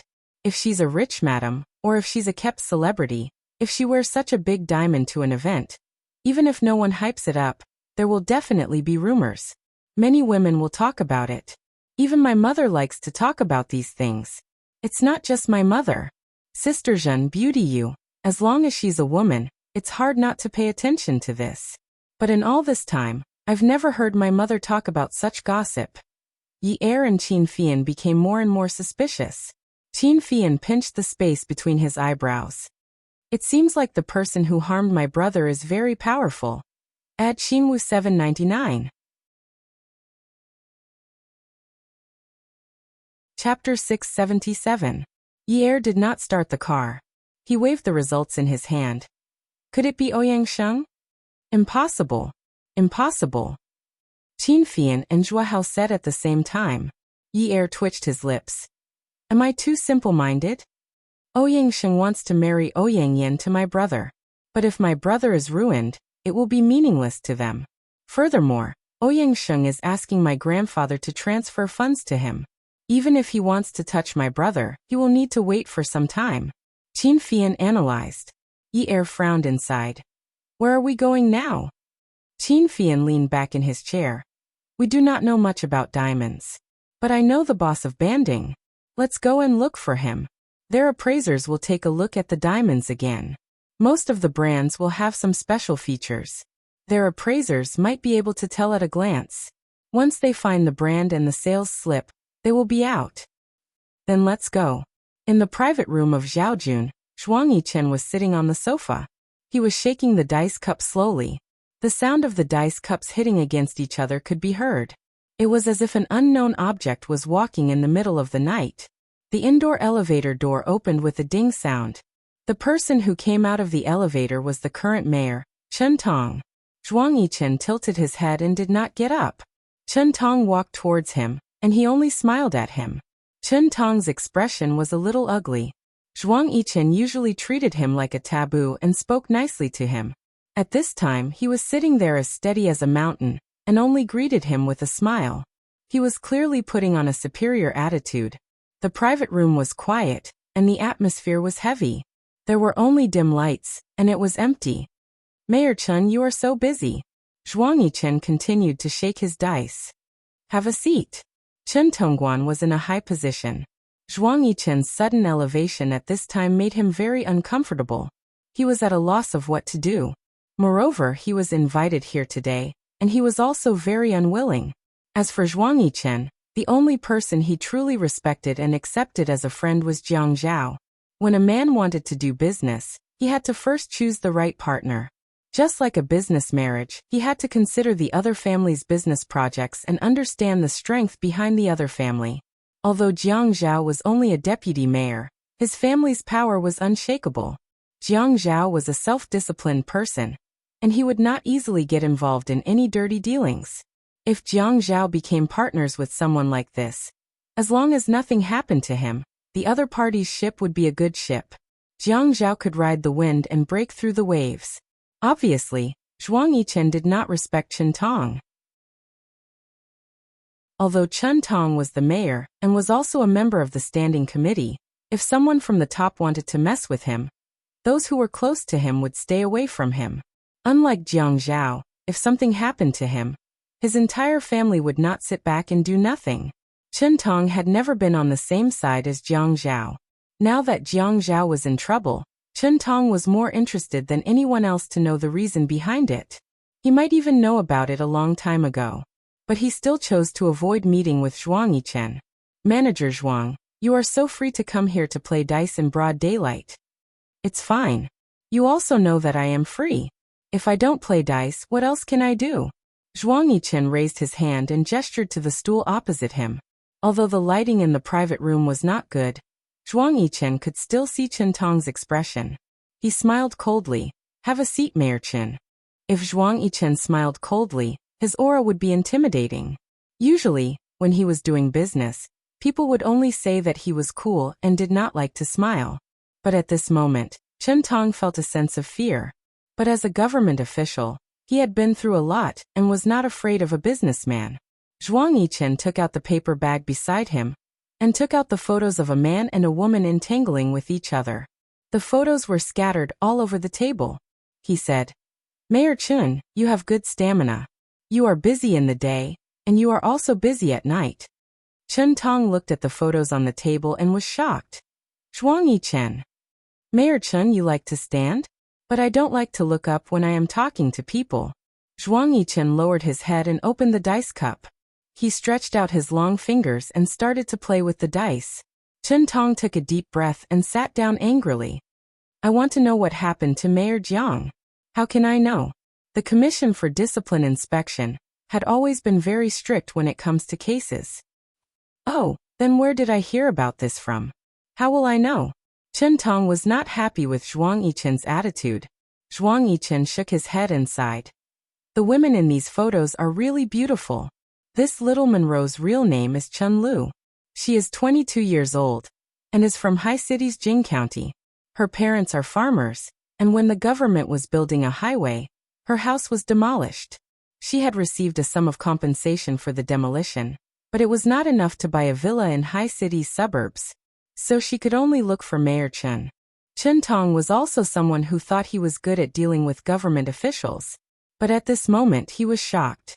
This was not just a matter of style. He was the one who paid for Chen Lu's villa in the suburbs. How can a mayor like him suddenly take out so much money to buy a villa? There must be corruption involved. The person in charge of investigating Jiang Zhao's case is Secretary Zhang from the Commission for Discipline Inspection. I received news that someone had reported Jiang Zhao for accepting bribes. Zhuang Yichen interrupted. I know all about this, but I want to know the details. For example, behind the scenes. The people Jiang Zhao had offended are not his political opponents. They are the tycoons of High City. Because Chen Tong did not want to say more. Just say it. Don't hide the truth. Your future is much more important than the other tycoons. After all, if I spread these photos and find the witnesses, you will die faster. But if you tell me what I want to know, I can even help others if they want to harm you. If Chen Tong still did not know that Zhuang Yichen and Jiang Zhao were in cahoots, he would be too stupid. Sometimes it was very irrational to not be on the same side. Now that there was such a big threat in front of him, and it would not be less than Jiang Zhao's case, he had to consider changing his direction. He could only choose the lesser of two evils. He could only go along with Zhuang Yichen's idea and said, that person had approached me. He wanted me to help in this matter. It would be best if Jiang Zhao could not get out of trouble. If Jiang Zhao could not get out of trouble, it would be good for me. Zhuang Yichen smiled and looked at Chen Tong. I am not interested in how you are going to deal with Jiang Zhao. I just want to know which tycoon is behind this. This. Chen Tong swallowed his saliva. I can't say. Did you receive benefits? No. Zhuang Yichen laughed loudly. Haha, it's normal to receive benefits. In this economic society, receiving benefits is also to make things easier. I have never rejected receiving benefits and giving benefits. Zhuang Yichen paused and looked at Chen Tong with a meaningful smile. Chen Tong licked his lips. If he still dares to accept benefits from Zhuang Yichen, then he would be an idiot. This person was the type of person who would swallow people whole. If he was not confident, he would not threaten him so confidently. Zhuang Yichen said. Mayor Chen, in our society, there are no eternal friends or eternal enemies. That tycoon might be your friend yesterday, but after a while, he will become your enemy. Do you think the Jiang and Qin families are pushovers? It was fine if the truth could not be uncovered. But it was impossible for the truth to not be uncovered. The girl who gave Mrs. Jiang the gift was Zheng Ling. She was Mrs. Jiang's classmate, and Mrs. Jiang had helped her a lot. It was easy for people to do stupid things when they are confused. But what if she regrets her actions one day and confesses? What will happen to the grasshopper on the rope? If Mayor Chen does not get rid of this rope as soon as possible, the Jiang and Qin families might throw this rope into the fire and burn it to ashes. What should we do then? Chen Tong's line of reasoning was broken by Zhuang Yichen, but he still stood his ground. As a government official, how can he achieve great things if he gives in when he is threatened? Also, if that family was exposed, he would also be exposed. There are too many implications. Zhuang Yichen nodded in agreement. Mayor Chen was right. But the Qin family was the most powerful family in Haicheng, and no one knew which family had the guts to do this. Everyone knew that Old Master Qin doted on his grandson, as if he was his direct grandson. Old Master Qin had publicly announced that other than his direct grandson, his other two grandsons would also get to enjoy his inheritance. Think about it. Which wealthy family in Haicheng would treat their grandsons as if they were their direct grandsons? Jiang Zhao and Zhua Hao are exceptions. I am afraid that Jiang Zhao had suffered a lot this time.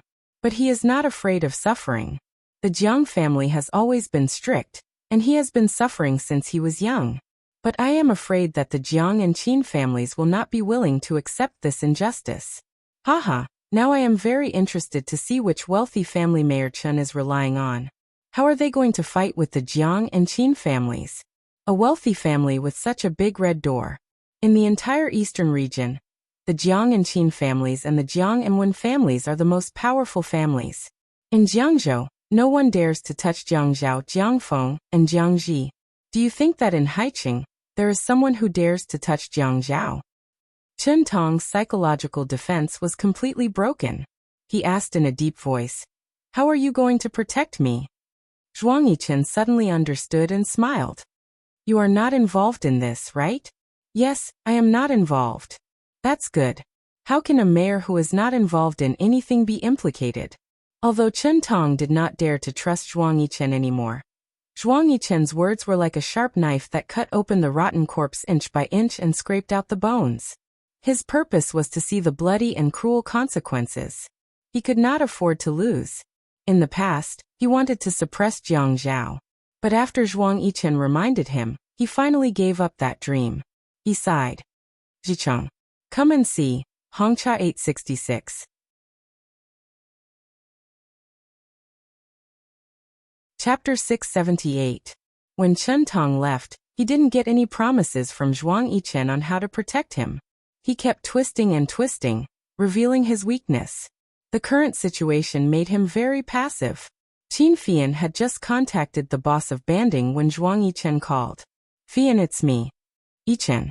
Put the clues on Hu Jinchang. He was the one who started this. Are you sure? Yes, I heard it from Chen Tong. But if you have a more accurate clue, don't miss it. Don't let go of this opportunity. It's best if we can make it happen. Okay. It was time for Jiang Zhao's lunch break. He went back to the break room and lay down to sleep. He didn't have any work or trivial matters for the past 2 days. He quietly thought about some things and sorted them out one by one. Before he was investigated, his father had told him that the photos and rumors with Ouyang Yan were done by Ouyang Sheng. Actually, when he heard this news, he wasn't shocked. The reason why he wasn't shocked wasn't because he knew it was done by Ouyang Yen, but because he felt that it was good that it happened. Now that he thought about it, Yi Er had just gotten better and his head was injured, and he went to hold a press conference. At that time, he felt that he was more or less being used. Now that he thought about it, if it wasn't for that, he wouldn't have been able to provoke Yi Er. It was quite good. Now that the two of them had a good relationship, nothing else mattered. Whatever scandals, credit cards, caught in bed, it was all in the past. It was all in the past. But since there was a word to calculate, then just like what he said to Ouyang Sheng, calculate it clearly. Calculate it clearly so that it would be easier to collect debts. He thought about many people who had trapped him in the bribery ring. Chen Tong? Ouyang Sheng? Even Zhou Li. In his eyes, he had never thought of Zhou Li as a good person. When Yi Er wasn't around, he didn't even want to say the word mom. How was that woman worthy of being Yi Er's mother? It was probably because she couldn't get the custody back, so she did it on purpose. However, he wasn't in a hurry. He really wasn't in a hurry. Too many things had happened in the past few months, one after another. Instead of waiting for him to find clues, it was better to wait until he was about to die and see who would pop up. The person who popped up might not necessarily be the one who put him in the trap of bribery, but he would definitely be at odds with him. Sooner or later, he would go against him. When that time came, he would reel in the net together. However, she did not know how Yi Er was doing. She had no way of contacting him. When he calmed down, he really missed her. Jiang Zhao lay on the bed. When he closed his eyes, Yi Er wormed its way into his brain. Inside the CEO's office at Xi Empire, Xi Jintian was talking to Old Master Jiang on the phone. Old man, why did you come to High City again? Come out for dinner tonight. What? No time? Old fart, you came to see City and didn't even eat with me. You dare to say that you're not free? Do you want to die? Cut the crap. Let me tell you, it's just us old guys for dinner tonight. Don't call the young people over. You really dare? Xi Jintian suddenly changed his agitated tone. Old Jiang, did something happen? Why did you come over if nothing happened? It has something to do with Zhao Zhao, right? You only have one grandson in High City. If Zhao Zhao hadn't gotten into trouble, would I have thought that you came over because you missed me? Okay, I'm hanging up. I'll contact you another day when you're done with your matters. Unmu raised his head when he heard the two words, Zhao Zhao, until Xi Jintian hung up the phone. Grandpa, did something happen to Jiang Zhao? I don't know what happened yet. Old Jiang refuses to say now. He said that we'll have dinner together in a few days. Aren't you guys on good terms? Why didn't he tell you? He's afraid that I'll worry if I find out. Grandpa, why don't we pay a visit to the Qin residence tonight? Unwu asked expectantly. Brat, are you hoping that something will happen to Jiang Zhao so that you can covet other people's women? Grandpa. Unwu felt bored. He just yelled and lowered his head to do his work. Hurry up and arrange a meeting with the daughters of High City. You can put aside the engagement. I don't want to get married. I'll be single for the rest of my life. You. Xi Jintian said resentfully. You're making your grandpa angry, because of someone else's woman. You'll be very happy when I die one day. Jianichang. Yi Er said. When he heard Qin Fian say that there was a mastermind behind the scenes, he was so shocked that he couldn't say anything. Shuahao said, Sister-in-law, he seems to be a relative of the Yun family, right? Yi Er stopped the car by the roadside. How's you drive? I'm not very focused. I'm afraid that I'll drive the wrong way. Okay. Yi Er and Zhuahao both unbuckled their seatbelts, opened the car door and changed seats. Yi Er sat in the front passenger seat and stared blankly ahead. Jianichang is my father's cousin. According to seniority, we're both in the Shi generation. When I was young, I called him uncle. Qin Fian sat in the back seat and asked with interest, but if he's really the mastermind behind this, why? Yi Er pursed his lips. He can't have children anymore, and doesn't have any children. He's trying to get custody of Sijia. Zhuahao was surprised. How could he want custody of Sijia? Sijia has an older sister and a father. It can't be his turn, right?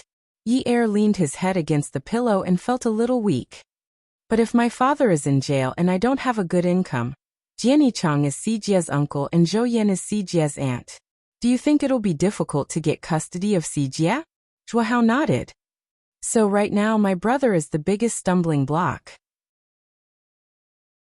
Because of my brother's ability, he can't snatch Sijia's custody rights. But once my brother collapses, no one will dare to take responsibility for Uncle Yun's matters. Then, when the time comes, he'll have a greater chance of winning. Yi Er knew that Zhou Hao's analysis was right. Many things overlapped. Ever since Zhou Li came to ask for custody, Zhou Yan, who represented Jiani Chang, never appeared again. Was it a coincidence? Or was it that the few of them had something to do with each other?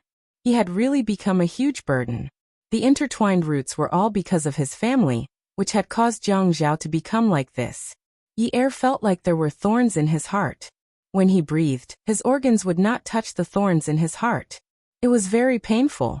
Sister-in-law, don't you think there's something very strange? Qin Fian asked as he wiped the rims of his glasses with a handkerchief. Yi Er came back to his senses and tilted his head. His voice was behind him, but he did not turn around. What? Qin Fian lowered his head and wiped the rims of his glasses. His eyes were bright and full of wisdom. When the corners of his mouth curled up, there was a slight hint of mockery. Jiani Chang and Sijia don't have much of a relationship. Just because they're cousins, you want Sijia's custody at all costs? You have to know that Sijia is no longer a baby. It's impossible to dig out the memories of a 10-year-old child. We still have the beautiful and painful memories of our childhood. If this battle is fought on a grand scale, won't it leave a scar on Sijia's heart? And from an emotional point of view, how could Sijia be willing to follow his uncle and not his older sister? Even if Jiani Chang wins the lawsuit, would Sijia be a good son? If that's the case, wouldn't he be raising a tiger and inviting calamity? Even if he can't have children, he can find a hospital or an orphanage and adopt a healthy baby boy. It won't be a big problem at all. Wouldn't it be better to have a baby who doesn't have the memories of his childhood? The thought that Yi Er didn't want to face in his heart circled around in his mind again. He suddenly realized that his family was becoming uglier and uglier in front of outsiders. If that was really the case, what would Jiang Zhao think of him? What would he think of Sijia? What would he think of Dad? Yi Er's eyes became blurry with tears. He calmed himself down and said after a while, I don't know what he's thinking either. Sister-in-law, I think we shouldn't look for Jiani Chang now. We should look for your mother. Why? Yi Er suddenly turned around and looked at Qin Fian in the back seat in surprise. Qin Fian put the frame back on his face and smiled faintly. The first thing we need to do now is to find out the owner of this diamond. I think your mother might know. Like Hausi said, women love these things. It's in their nature. Maybe she knows some gossip. Qin Fian didn't dare to be sure of his thoughts, but it was really unbelievable that Jiani Chang was willing to go against the Jiang and Qin families at all costs. It should be known that even if Ouyang Sheng hated Jiang Zhao to the core, he wouldn't dare to be so heavy-handed in such a short period of time. Unless what? Unless Jiang Zhao destroyed Jiani Chang's interests above all else. Yi Er didn't want to prove it, but she couldn't give up any chance to save Jiang Zhao. For every second she avoided, Jiang Zhao would suffer for another second. At this moment, Yi Er was in pain. Qin Fian wanted to take her to prove a cruel fact. A fact that Sijia was closely related to Jiani Chang. Maybe it wasn't the truth, she comforted herself. Maybe it was only because they were cousins with a little blood relation that Jiani Chang had that kind of hope. In the tea house, four people sat at a square table. Jolie was wearing a pair of big-toed glasses, but it still couldn't cover the bruises on her face. Yi Er deliberately didn't look. Qin Fian was a businessman. He could treat anything he sat down to talk about as business. Some business could be done in a roundabout way, while some business needed to be done directly. He stretched out his arm and put the photo and appraisal report in his hand in front of Jolie, who was sitting on his left. His smile was casual and devilish. Aunt Zhou, it took a lot of effort to take off such a beautiful diamond. It's 9 carats. If the diamond was lost, it wouldn't be as easy to find the ring. Jolie looked at the photo in front of her and was stunned. At this moment, she suddenly raised her head and looked at Qin Fian, who had a calm expression on his face. Her heart was beating so fast that it was as if she had heard a ghost in the quiet night. Her feet under the table trembled irregularly. Awesome novel, Hongcha 866. Chapter 679. Although Yi-er avoided looking at Zhou Li's injury in detail, the tea house was made of wooden floors. Zhou Li's exquisite high heels landed on the floor. Because her feet were trembling nervously, the heels of her shoes bounced lightly on the wooden floor with messy, tap tap tap tap sounds. The sound. Yi-er could not help but look over. He saw that Zhou Li's hand was already looking at the photo of the naked diamond. Her lips were trembling non-stop, but she did not speak. Yi-er closed his eyes again and listened to the sound of the guzheng strings echoing in the high-end tea house. But all of this was nothing compared to the sound of Zhou Li's heavy breathing that poured into his ears. I don't know what you mean. Zhou Li threw the photo away as if throwing away a hot potato. Is that so? Zhuo Hao was wearing an intimidating military uniform. His fingertips were drawing circles on the edge of the cup as he asked leisurely. Actually, I'm just curious. How could such a high-quality South African large-carat diamond be so neglected? What a pity. The scratches on it can't be cleaned up by going to a store for maintenance. Even if you sell it secondhand, it won't be worth the price it used to be. What are you talking about? I don't understand at all. Zhou Li stood up. Zhuo Hao immediately stood up. His height and the aura of the military uniform scared Zhou Li so much that she took a small step back. She knocked into the chair and immediately fell back down. You don't understand? You ordered Zheng Ling to send a fruit basket with stolen goods in it. You still say you don't understand? Do you want me to provide you with the history of this diamond from its birth to its end? How nice would it be if you sent 101-carat diamonds? It wouldn't be easy to investigate. Why do you have to send such a large amount and such a high-quality one? Don't you know that the rarer something is, the more valuable it is? Rare and expensive things are always easy to investigate. Do you understand? Zhou Li was a little woman who had not experienced big things. When faced with threats and provocations, she quickly couldn't stand it. The reason she came out was that Yi-er said that he was willing to talk to her about Sijia's custody. He said that now that something had happened at home, she would consider letting go of Sijia's custody. Yuan Shichang was pressing hard. Of course, it would be best if Yi-er was willing to let go of the custody at this time. However, she never expected that he would not come to talk about custody, but to ask about the diamond. She still clearly remembered that Yuan Shichang had taken out the ring that he had given her. In the beginning, he had used a sharp knife to pry it open around the diamond holder. Later, he had even found a pair of sharp pliers to twist the diamond holder. He had been so wild and had even said that she did not deserve his gift. He could have taken it to the shop to get it, but he didn't want to. He destroyed it himself. She knew he was furious with her. All these years, he had never treated her like this. Because of their son's custody, he had quarreled with her time and time again. The matter of framing Jiang Zhao had been decided a long time ago. If they still refused to let go of the custody, it would have to be carried out. Yuan Shichang was a careful person. He knew that it would be difficult to set a trap for Jiang Zhao. However, Yi-er had a good friend called Zheng Ling who quickly found out. Zheng Ling's mother was greedy and snobbish, so she was quickly hooked up with someone and won a lot of money. Later on, even though she lost a lot of money, she kept trying to recoup her losses. She kept borrowing money from loan sharks. In the end, the amount was so large that even if Zheng Ling sold the studio, he would not be able to pay it back. Moreover, Yuan Shichang's motive was not for Zheng Ling's mother to pay the money back, but to use all means to threaten Zheng Ling. If he wanted to keep Zheng Ling's mother intact, Zheng Ling would definitely betray Yi-er. There was only one choice. According to their thinking, now that Yi-er and Jiang Zhao had feelings for each other, if something happened to Jiang Zhao, Yi-er would take the blame for Jiang Zhao. The only way to not implicate Jiang Zhao was to quietly get a divorce. As long as they were related, they could even adjust the system time to the day before the divorce. The Qin family had the ability to do so. However, Yi-er did not get a divorce. Instead, she came looking for them. You want me to go to jail? Zhou Li did not answer Zhuo Hao's question. Instead, She blurted out a sentence without rhyme or reason. To prevent her hands from trembling, she gripped the armrest of the wooden chair tightly. Her sunglasses covered her eyes, but her voice was filled with panic. Are you sending me to jail? Ye suddenly opened her eyes. She realized a problem.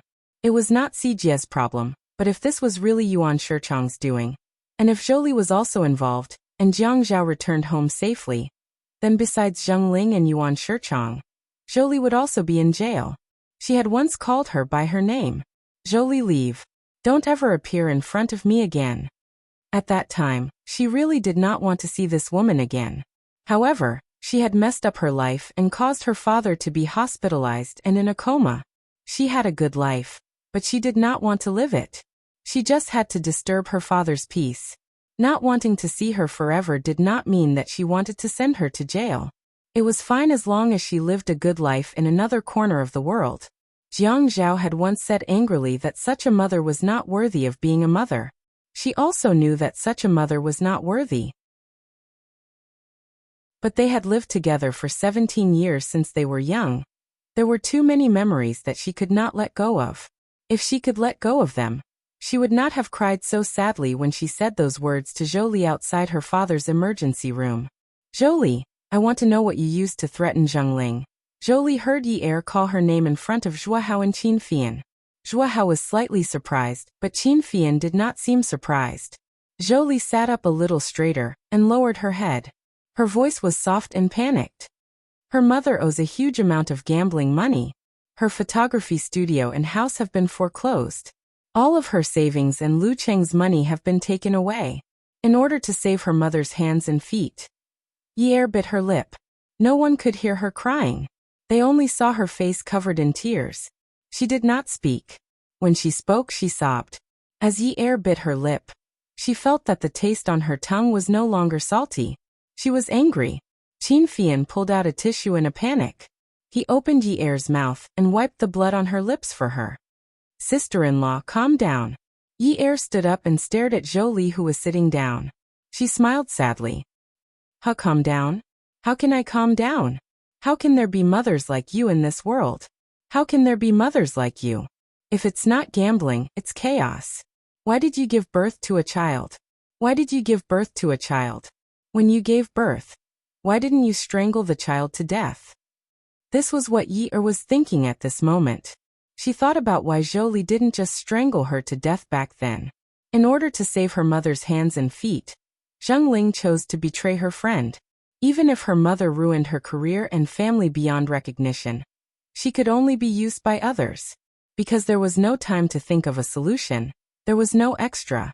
She had so much time to think of a solution. Even Lu Cheng's money had been taken away. What kind of mother was she? And this mother of hers was even more ridiculous. Her son and daughter could have lived together without any worries for Wu Yu. But she had to destroy it for her own selfish desires.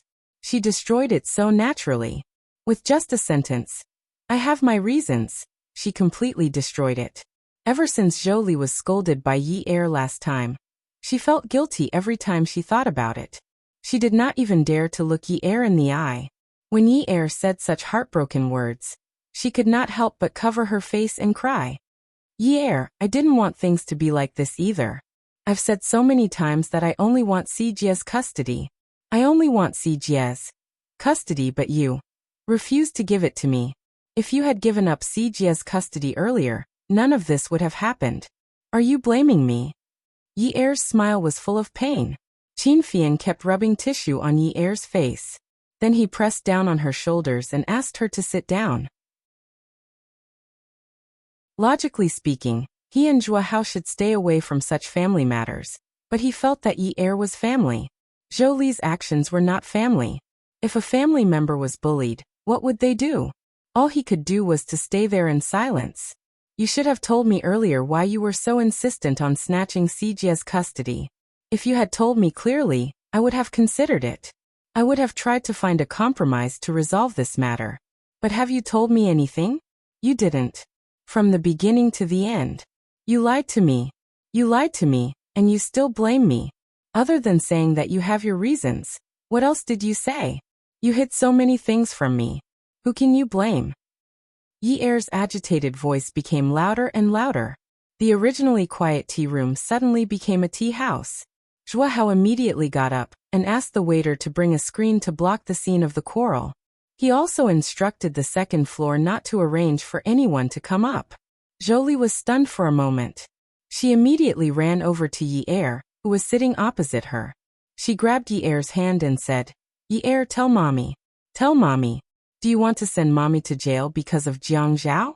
Do you want mommy to go to jail?" Jolie took the glasses off her face. Yi Er saw a shocking scar on the bridge of her nose and around her eyes. It was already very swollen and badly bruised. When she frowned, Jolie suddenly knelt in front of Yi Er and sobbed. "Yi Er, don't send mommy to jail. Mommy promises that it won't happen again. Yi Er, I beg you. Don't send mommy to jail. Mommy loves you very much, very much." Yi Er hated it when Jolie knelt in front of her. She hated it. Jolie knelt down and kept saying that she was her mother, and that she loved her. She kept reminding her that the person who knelt on the ground and begged her was her mother. God had played a big joke on her. It was said that fate was arranged by God. But one day, when someone asked her who she should save when her husband and mother fell into the river, should God come out and tell her what she should do? Yi Er realized that she was a useless person. Previously, she had already cut ties with Jolie and said that she would never see her again. But from the moment she saw this woman today, she could not calm down. When she found out that she was also involved in Jiang Zhao's case, she hated herself even more for not having an abortion when she was still in her mother's womb. She never wanted to see the sun like this again. She saw her mother kneeling in front of her, crying and begging for mercy. She thought of her husband's unknown situation. At this moment, she was like a person who had walked into a desert. A vulture was circling above her head. Just as she was about to fall, the hunter swooped down and pushed her to the ground. His hook-like mouth pecked down hard. His target was her heart. Then he tore and gnawed. She lay on the ground and watched helplessly as her body was gnawed into a bloody mess. Qin Fian gave Zhuo Hao a look. If this was really done by Yuan Shichang and Jolie, covering up for Jolie would mean covering up for Yuan Shichang. If the mastermind did not come out, Jiang Zhao's case might be cleared. This was a big deal. Welfare Songshu 566.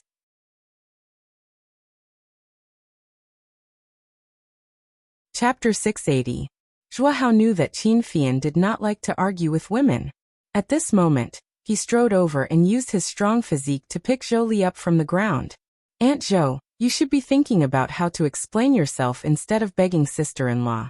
To put it bluntly, my brother was wronged in this matter, but Yuan Shichang was not. If Yuan Shichang is not found out, my brother will be wronged for the rest of his life. Not to mention the small matter of losing his official position. That 9-carat diamond is enough to sentence him to a very heavy sentence."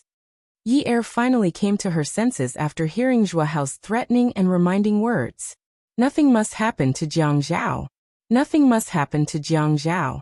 If Jiang Zhao collapsed, not only would she lose her pillar of support, the entire family's pillar of support would also be gone.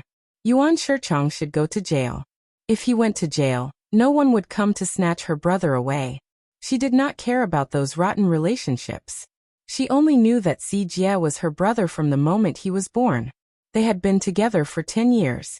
From the first time she taught him to call her sister. This brother was destined to be hers. Yi Er swayed her body and turned to run away. Qin Fian chased after her and asked Zhuo Hao to restrain Jolie. Jolie shouted for Yi Er. When Yi Er heard Jolie's shout, she ran even faster. Qin Fian chased after Yi Er and pulled her to the side of the car. He took out the key to open the car door and pushed her into the passenger seat. He sat in the driver's seat and said, "You have to face it sooner or later. Why are you running?" Yi Er leaned on the dashboard in the passenger seat and cried uncontrollably. Qin Fian was a little moved by the sadness in her sobs. "It's a little cruel. I don't want to face it. Sister-in-law, but you are my brother's wife. You are the granddaughter-in-law of the Jiang and Qin families. It's not that we want to teach you to forget your mother after you have a husband, but you clearly know who caused my brother to become like this. My brother did not do anything to let your mother down. You have to be fair." Yi Er. She was still leaning on the dashboard and sobbing as she said, "I know, Fian, but you can't understand how I feel now." How could she share such feelings with others and let others understand? How could he empathize with someone who was not born in this situation? Qin Fian nodded. "Yes, I can understand because this matter didn't happen to me. Because I have a deep relationship with my brother, but not with Jolie. You, my brother and Jolie, but you have a different relationship. But I'm sure you know this is different. It is not that I want you to dism's words. Not I to. It's not to disown I. If it I, to I, if to. Li to it. To be a. Yi kept sobbing as she said, I know. Pain is inevitable. Now you have to understand that if my brother can't be countered, then he really did take bribes. Sister-in-law, I'm not trying to threaten you, nor am I trying to use anything to pressure you. Think about it yourself. If my brother goes to jail, it won't be good for the whole family. Let's just talk about Uncle Yun and Sijia. If Jolie is fine outside, will she treat them well? She can't be as dedicated as my brother. After a long while, Yi sat up and sighed. Fian, don't say any more. Help me deal with this matter. I won't get involved, okay? But if Jolie is really an accomplice, can you consider? I'll think of a way. Thank you. Because of Zhuang Yichen's intervention, Xue Hao, and Qin Fian's help, as well as Qin Rongfang and Elder Zhang's secret help, Yuan Shichang and Zheng Ling were interrogated and investigated. Zheng Ling confessed, but said that this matter had nothing to do with Lu Cheng. She had been cheating Lu Cheng of his money to pay off her mother's gambling debts. What was even more surprising was that Yuan Shichang also insisted that this matter had nothing to do with Jolie. He said that he didn't know anything about it. Jolie even got slapped a few times for defending Yi. When Jolie found out about this, she cried until she fainted. She always thought that Yuan Shichang hated her and would send her to jail with him. But he took all the blame alone. Qin Fian had promised Yi that he would help Jolie think of a solution. If Yuan Shichang took all the blame, then he couldn't be bothered to take care of it. It would save everyone a lot of trouble. Chang Li's concubine. Yuan Shichang forced Zheng Ling to frame him. His crime was serious and he was sentenced to 20 years in prison. Because Zheng Ling's attitude was good, Yi didn't ask for an appeal. The original sentence was 5 years with 1 year of probation. If the Yuan family got involved in other lawsuits, they might have a chance to turn the tables. But the people they provoked were the Jiang and Qin families. They could have been sentenced to only 5 years, but their connections didn't work. Instead, the sentence of 10 years was reduced to 20 years. As for the Yuan family, once Yuan Shichang fell, they would basically fall. Many companies would have loans, and the Yuan family was no exception. Zhou Yin wanted to turn the tables, but she was being pushed to her death step by step. She couldn't do anything, and there was no way out. Soon, the bank came knocking on their door. At this time, all the shareholders who were related to them wanted to get a share of the profits. Soon, the Yuan family fell into chaos. The assets were quickly seized and auctioned off by the bank. 9 days. This was a record for the speed of the fall of a wealthy family in Haicheng. And the person who secretly pushed this record was Jiang Zhao. Jiang Zhao had just been cleared of suspicion, so it was normal. On the day of work, he arranged for people from the Industry and Commerce Bureau and the Tax Bureau to conduct a large-scale investigation of the Yuan family. The newspapers quickly reported the suspicious accounts of the Yuan family every day. They pointed out that the Yuan family had always been suspected of falsifying accounts to deceive shareholders. They also exaggerated the news of Yuan Shichang's imprisonment. The share price fell very quickly. Even if the market opened high and high, the Yuan family's shares were still lying on the floor, motionless. Jiang Zhao felt that he wasn't despicable. At least the methods he used were open and above board. He only dug out the Yuan family's internal affairs for everyone to see. He went through the proper channels and wasn't as despicable as Yuan Shichang. Moreover, if he didn't do this, his grandfather and grandfather would have taken action. The whole thing had been tacitly approved by the 2 elders in his family. He was also doing this for the sake of the 2 elders' physical and mental health. He didn't want them to tire themselves when they took action. He was being filial. A wealthy family was suddenly burdened with debt. However, yesterday's prosperity was gone, leaving behind a desolate land. Zhou Yan had always known about the relationship between Zhou Li and Yuan Shichang, but she had never exposed it. Yuan Shichang was too domineering. Back then it was because Zhou Li married Yun Hongwei that he married her in a fit of anger. She knew that there was no love in this marriage, but she still swallowed her anger and loved that man. Now that there was nothing left, and the man was gone, all the resentment and anger in her heart accumulated. It all came to Zhou Li. The family's assets were seized. Zhou Yan was like Yi Er back then, renting a house outside. However, Zhou Li's house was still there. It was bought by Yuan Shichang back then, and it was under Zhou Li's name. The more Zhou Yan thought about it, the angrier she became. That D*Ned man protected Zhou Li until the end, and always left a way out for Zhou Li. She couldn't take it lying down. After Zhou Yan found Zhou Li's house, she pressed the doorbell. When Zhou Li opened the door, Zhou Yan rushed into the house with a pair of large scissors. Zhou Li looked at Zhou Yan's scissors and was so scared that she kept hiding. "What are you doing? What are you doing?" Zhou Yan rushed to Zhou Li's bedroom with the scissors. She pulled open the wardrobe and cut randomly. Zhou Li rushed over to stop her, but Zhou Yan picked up the scissors and wanted to stab her fiercely. Zhou Li's arm was cut open, and when she saw the scissors flying towards her again, she didn't dare to move forward. In an instant, the bedroom was filled with shredded clothes. Zhou Li shouted, "Stop cutting! Stop cutting! Stop cutting? These things were bought by Yuan Shichang for you, right? Don't you know about the couple's joint assets? I'm cutting these things now because I have the right to do so. Half of the money he spent on you is mine." Zhou Yan thought of something after cutting the clothes. She ran to the shoe-changing area at the door and pulled open the shoe cabinet. She didn't let go of any boots or sandals. In the end, not a single pair could be worn outside. Seeing that Zhou Li was too timid to stop her, Zhou Yan stood up and laughed. "You woman, I'll see what you'll do if you don't have good clothes and shoes to wear in the future." Zhou Yan was getting weirder and weirder. She held the scissors and slowly walked towards Zhou Li. Zhou Li timidly retreated. They were sisters, but they didn't look alike at all. One was more dignified, while the other was more beautiful. Zhou Yan wasn't beautiful. The beautiful one was Zhou Li. Zhou Li's personality didn't have Zhou Yan's arrogance. She was even a little timid. Women were gentle and made people want to protect them. Zhou Yan pressed on, and Zhou Li retreated in panic. Their expressions were completely different. Zhou Yan revealed her ferocious side. Zhou Li's legs went weak, and she fell to the ground. Zhou Yan rushed over and rode on Zhou Li.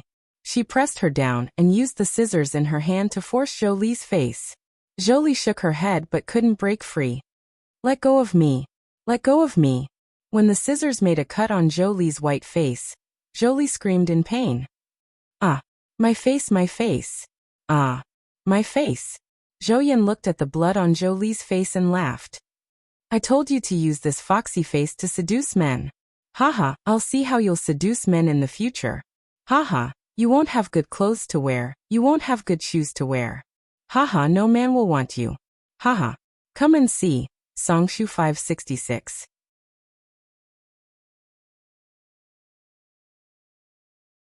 Chapter 681. The coolness of Haiqing in March was fading. The clouds above the moon were thinner than in winter. Yi Er was busy in the kitchen in her slippers and home clothes. Jiang Zhao was sitting at the dining table, waiting for dinner. He held a pile of reports in his hands and looked through them carefully. These were the accounts from the dance studio. He still didn't allow Yi Er to go out during this period.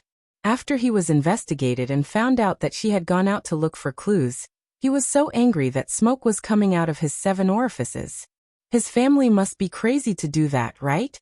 However, he felt that she seemed to have grown up a little and restrained a lot. That day when she picked him up, she didn't throw herself into his arms until the elders had left. She hugged him and cried bitterly. She touched him all over and asked, "Ah Zhao, have you eaten? Did they hit you? Did they starve you? Did they scare you? Why do I feel that you've lost a lot of weight?" Her tears were like a broken faucet. Looking at her like that, his heart really broke. She had not suffered any hardships during the investigation. But the question she asked made his heart ache. He pressed his thumb on her eyelids, and there seemed to be a puddle there. When he pressed on it, tears flowed out. You're reading on novelful, thanks. You're so silly. I'm not convicting you. It's just a normal interrogation. I've eaten and drunk well. I'm not skinny. I'll weigh myself for you later. Seeing that she was looking up at him in a daze, he hugged her tighter. He leaned down and whispered in her ear. If you've really lost weight, those 2 kilograms of weight would have been lost when I missed you. You're so annoying. Why are you annoying me again? I just hate you. You hate me, but you're still concerned about whether I've been beaten or starved. I can't wait for you to be beaten and starved. If you're so hungry that you don't have any energy left, you won't say these things. What did I say? Why are you like this now? Did you put honey on your mouth? Did I? I don't know. Try it. Try it and see if there's honey on it. He picked her up and placed her on the long dining table. His tongue entered her mouth, and she kissed him back even more passionately, saying, I didn't taste it, I didn't taste it. Then let's try it a little longer. I've smeared honey all over my body. Hurry up and try it. He said as he unbuttoned his shirt. As Jiang Zhao thought about it, he laughed out loud. Now he would help her look at the accounts every night, and then watch her work on the solution. The next morning, he would draft the overall work and hand it over to her supervisor. His gaze fell on the report again. When the paper was spread out on the table, the pen in his hand wrote down the number where he had seen it. Then he wrote down the number on another piece of white paper with a note of doubt. Over this period of time, he realized that Yi Er was not suitable for doing business. She was smart and quick-witted, but she was not ruthless enough. She was also not resolute enough when making decisions. Sometimes she was afraid of offending others. She always felt that if her attitude towards her subordinates was bad, it would affect their mood. Moreover, she liked to let her emotions affect her decisions. It was easy to mix business and personal matters. To put it nicely, she valued relationships. To put it bluntly, she would not be able to achieve great things. Just like the incident with Zheng Ling. That day, she had wriggled out of his arms and swore that she would never let Zheng Ling off. Zheng Ling had caused her so much trouble. If she did not make Zheng Ling go to jail for the rest of his life, she would always have a knot in her heart. However, on the day that Zheng Ling was arrested, he confessed to what he had done. Yi Er was angry and wanted to see Zheng Ling to clarify things. He accompanied her. That day, Zheng Ling kept his head down and did not look at Yi Er. He only said, Yi Er, I'm sorry. It's too light of a punishment. Don't come to see me in the future. I don't deserve to be seen by you. Yi Er grabbed his hand tightly and asked Zheng Ling in a trembling voice, You didn't tell me when you were in trouble. Instead, you wanted to harm Jiang Zhao. Have you ever treated me as a friend? Zheng Ling kept his head down, but both he and Yi Er could see the tears on Zheng Ling's face dripping down his legs. Zheng Ling's voice was sorrowful. He did not answer Yi Er.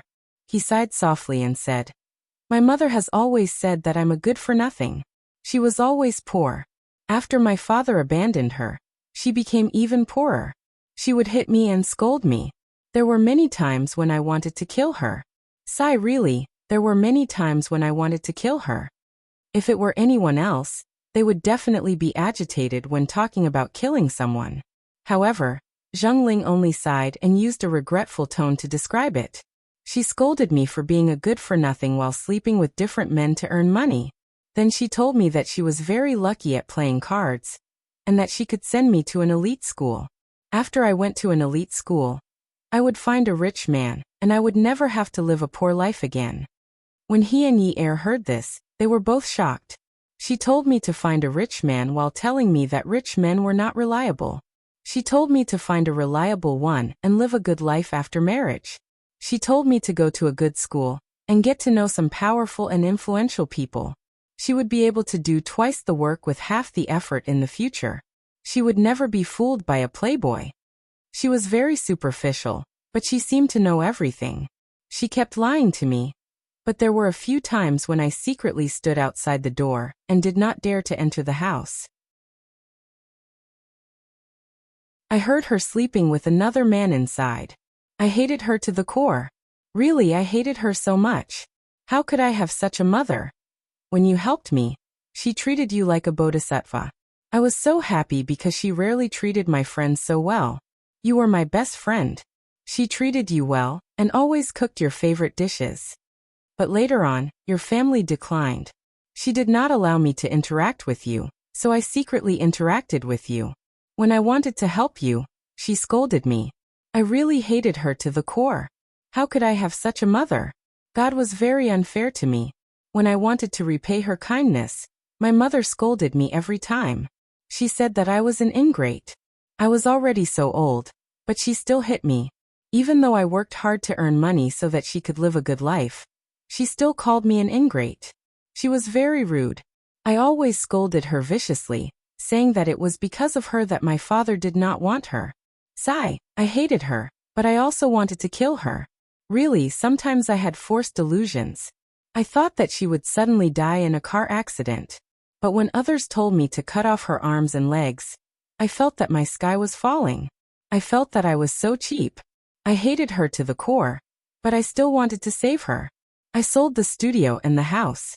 At first, I even hid it from Lu Cheng, saying that I wanted to buy equipment. I cheated Lu Cheng of his savings, but I did not have enough money. Lu Cheng wanted me to call the police. I did not dare, I really did not dare.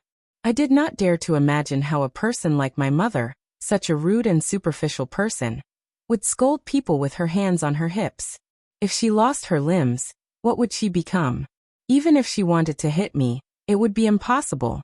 Lu Cheng persuaded me the whole night, but it was no use. He said that in a legal society, we had to call the police. But I could not take the risk. I thought about how I stood outside the door when I was young and listened to her negotiate with other men in the room. After a while, she would give me a large sum of money to pay for my school fees, saying that she had good luck. I thought about it and wanted to just cut off my arms and legs and give them to them. She really did not have a good life. Lu Cheng and I treated me well, but my father did not treat her well for a single day. At least I was happy. I had friends, I had lovers. Yuan Shichang's condition was for me to send the fruit basket to your house. I knew that Jiang Zhao would lose his job, and I knew that you would be in pain. When you told me that day about your and Jiang Zhao's wedding photos, I knew that you would be in pain, but I still did it. Later on, Zheng Ling did not speak. During this process, she did not sniff or wipe away her tears. She just let the liquid fall on her legs. In this way, her voice was always flat, but later on, the nasal sound became heavier and heavier. He did not see Zhengling's eyes, but he saw Yi Er's eyes. That pair of eyes that swore to skin Zhengling alive slowly lost their hatred. Zhengling was coerced into committing a crime, but because it involved the framing of a government official, 5 years was not a long time. But Yi Er said that she did not want to appeal. She even tried to persuade him. She said that people had to learn to forgive. Only by forgiving could they let go. Only by letting go would they not be in pain. She said that they should not be calculative in life. They should just live well in the future. How could he not know that her fallacious reasoning came from somewhere else? If it was an Ouyang Yan, if someone she did not have feelings for really harmed her, she probably would not forgive him even if he slashed her face with a knife. She was a double standard. A woman like her could not do business at all. She valued relationships too much and was too easily moved. Actually, it was also good. She valued relationships and did not want to do big things. It was his fortune to be his wife. Yi Er was wearing an apron and was still humming in the kitchen. He dipped his chopsticks into the soup and put them in his mouth. He smacked and looked at the soup pot proudly and gave it a thumbs up. He could imagine how delicious this soup was. He put down the pen in his hand, got up, and walked over to open the glass door of the kitchen. He hugged her from behind, bent his back, and rested his head on her shoulder. He stretched his neck and sniffed the smoke coming from the pot. Honey, it smells so good. I'm hungry just by smelling it. Let's simmer for another half an hour. After that, we'll eat. I'll go and prepare some vegetables and stir-fry some vegetables. Yi Er dragged a burly man behind him to the sink. As he prepared the spinach, he threw it into a small basin in the sink. However, Jiang Zhao put his hand under her clothes and pressed his thin lips against her neck. His warm breath spilled all over. I'll watch you prepare it. From her waist to her breasts, the man's hands were everywhere. Really, hey, how am I going to prepare it if you're like this? Quickly stop and wait outside. You do yours and I'll do mine. It's just a division of labor. Ah. Yi-er tilted his head. Division of labor? I'm cooking and you're molesting me. You have the nerve to call this division of labor. Don't turn around. We're by the window. What if the other party sees us? Ah, Jiangzhao, the man's fingers were all ready. His face was extremely red. Beauty novel Xingwu 799.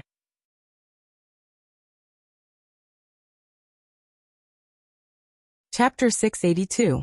Jolie escaped from her house. Her heart was swallowed by endless fear. She felt that there were people all around her, and they were all holding large scissors to cut her face. When she left the house, she realized that her car keys were at home. Only then did she realize that she was wearing slippers. Only then did she realize that she did not have a single cent on her. But she did not dare to go back. She was afraid. She was afraid of the house that the man she loved had bought for her. There was a woman inside. She was the man's first wife, her sister, and the person who wanted to kill her. Jolie knew that her face was covered in blood. She had to run for her life, but she did not dare to call the police. She was afraid of trouble and was timid. She was afraid that others would say that she deserved it.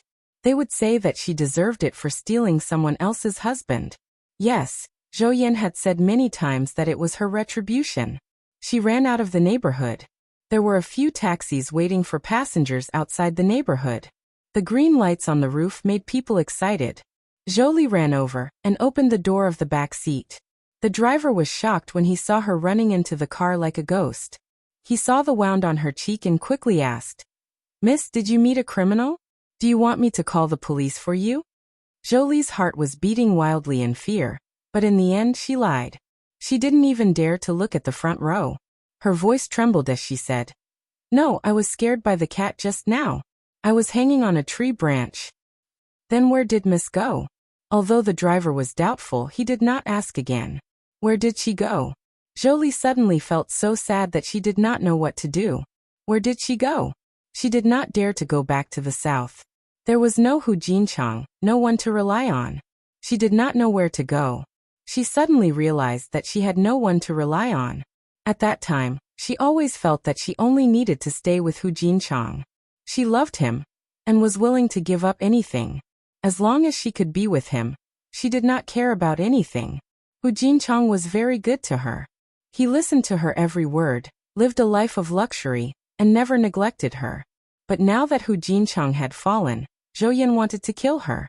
After leaving the house, leaving Hu Jinchang, she suddenly realized that she had nowhere to go. Yi-er's shadow swayed in her mind, and the more it swayed, the clearer it became. Mom, mom, mom, mom. Those shouts suddenly smashed into her eardrums like heavy thunder, shaking her so much that she almost lost her hearing. "Miss, where are you going?" Jolie leaned against the back of the seat in the front row, crying like a howl. As a noble lady, she had never cried like this before. She would either cry like a pear blossom in the rain to arouse people's pity, or bite her lip to show her dignity. The painted skin of the demons was plastered on her face and body. She was a noble lady, a woman standing beside Yuan Shichang. But now, the way she cried was no longer the woman who stood beside Yuan Shichang. She was now a woman who couldn't even afford to pay for a taxi. She wanted to get out of the car, but when she saw that the woman with messy hair was looking around anxiously, Jolie suddenly slapped the back of the front seat and said, "Driver, hurry up and drive. The 9th mansion." "All right, 9th mansion." She stepped on the accelerator and safely left the scene. Jolie frequently looked back at the escape route and felt more and more miserable. Yi-er sat sideways on Jiang Zhao's lap, feeding him mouthful by mouthful. The long table in the dining room was not small. The two of them seemed empty, but because of the intimate atmosphere, it felt warm. She fed Jiang Zhao 2 mouthfuls, while Yi-er ate 1 mouthful. Jiang Zhao hugged Yi-er's waist, his legs swaying gently from side to side. The woman sat on his lap like she was sitting in a cradle. Jiang Zhao said he was too tired and didn't have the energy to eat. He was the one doing the work, so Yi-er was responsible for feeding him. In fact, in Yi-er's mind, She still hadn't changed from Jiang Zhao's personality. She only felt that he was a serious and reserved person. Perhaps it was because of the deep impression of him in the past that she fell into his trap every time he came out. It was impossible to guard against him. Working as a maid, Yi didn't have much resentment. Anyway, he ate whatever she put in his mouth. If Yi purposely covered his mouth with oil, he would put his mouth on her face and smear the oil all over her face. When the doorbell rang, Jiang Zhao had just taken a big bite. He didn't have time to swallow the food in his mouth before he felt a little irritated. Yi said, "I'll go open the door." "Don't go. If we don't go, they won't know we're at home. Don't let anyone disturb us." Jiang Zhao actually didn't like living with a big family. When Yun Hongwei was at home in the past, how could the two of them be so unscrupulously intimate like they were now? It wasn't easy to have such intimate tenderness. No matter what, he didn't want anyone to disturb them. Yi was about to respond, but the doorbell rang again. "What if it's something urgent? Stop fooling around. Then you have to serve me well tonight." Of course, Yi knew what Jiang Zhao meant by serving him well. "Okay. Go ahead." Yi wiped his face with a tissue. Jiang Zhao cleaned up the oil on his face and went to open the door with Yi. When they opened the door, both of them were shocked. Jolie lowered her head and said in a weak voice, "Yi, can you help me pay the taxi fare?" With the injuries on Jolie's face and the way her shoulders were lowered, Yi looked like he had been hit by a stick. Like a madman, he opened his mouth to speak but suddenly realized something. Yi said hesitantly, "Your face?" Jolie lifted her face. She looked so pitiful. Jiang Zhao handed a 100 yuan note to the man standing next to Jolie. The driver handed the change to Jiang Zhao. He didn't pay much attention to it, but he felt that Jiang Zhao looked familiar. He seemed to have seen him often, but he couldn't be sure. After the driver left, Yi said, "Come in." Jiang Zhao stepped aside and pulled Yi to the side. Jolie knew that Jiang Zhao hated her and didn't even call her mom anymore. But she had nowhere to go. Yi was her daughter, so this was the only place she could come. Yi knew that he had said a lot of heartless words to Jolie, including that he had nothing to do with her anymore. "What's wrong with your face?" Yi wanted to call her mom, but his mouth felt like he was chewing wax and couldn't say it. "Mom has nowhere else to go, Yi." Jolie had already changed into her slippers. Yi said, "Let's go to the hospital to treat your wounds first." Jolie nodded. "Okay." But Jiang Zhao asked, "Have you eaten?" Jolie said, "No." "Then let's eat together." Jolie really wanted to go to the hospital, but with Jiang Zhao like this, she didn't dare to make a request. Yi seemed to only listen to Jiang Zhao. Thinking about that day, she had rushed into Jiang Zhao's house and slapped him. At this moment, even if she minded the injury on her face, she didn't dare to go against Jiang Zhao. Jiang Zhao went into the kitchen and took a bowl. He turned on the rice cooker and filled Jolie's bowl with rice. He handed it to her and tried to make his tone as gentle as possible. "Yi made this. It tastes pretty good. Try it." If it were up to him, he wouldn't have let Jolie in at all. But Yi-er's face was stiff, and he was more upset than anyone else. Jiang Zhao and Yi-er sat on one side, while Jolie sat opposite them. When he was filling Jolie's bowl with soup, Jiang Zhao said, "Yin Yi made this.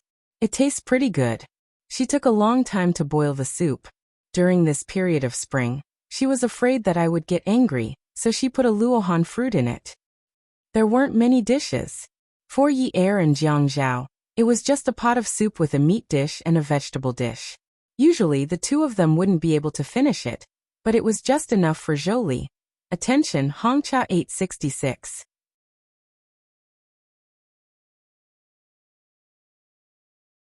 Chapter 683. Jiang Zhao introduced every dish to Jolie. As he did so, he was filled with an indescribable happiness. Jiang Zhao knew that his actions were despicable. He just wanted Jolie to feel uncomfortable. He wanted her to see what kind of life he and Yi-er were living. Jolie only dared to eat quietly.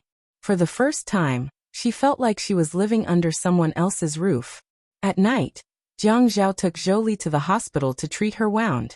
She had many requests, but the most important one was that there be no scars.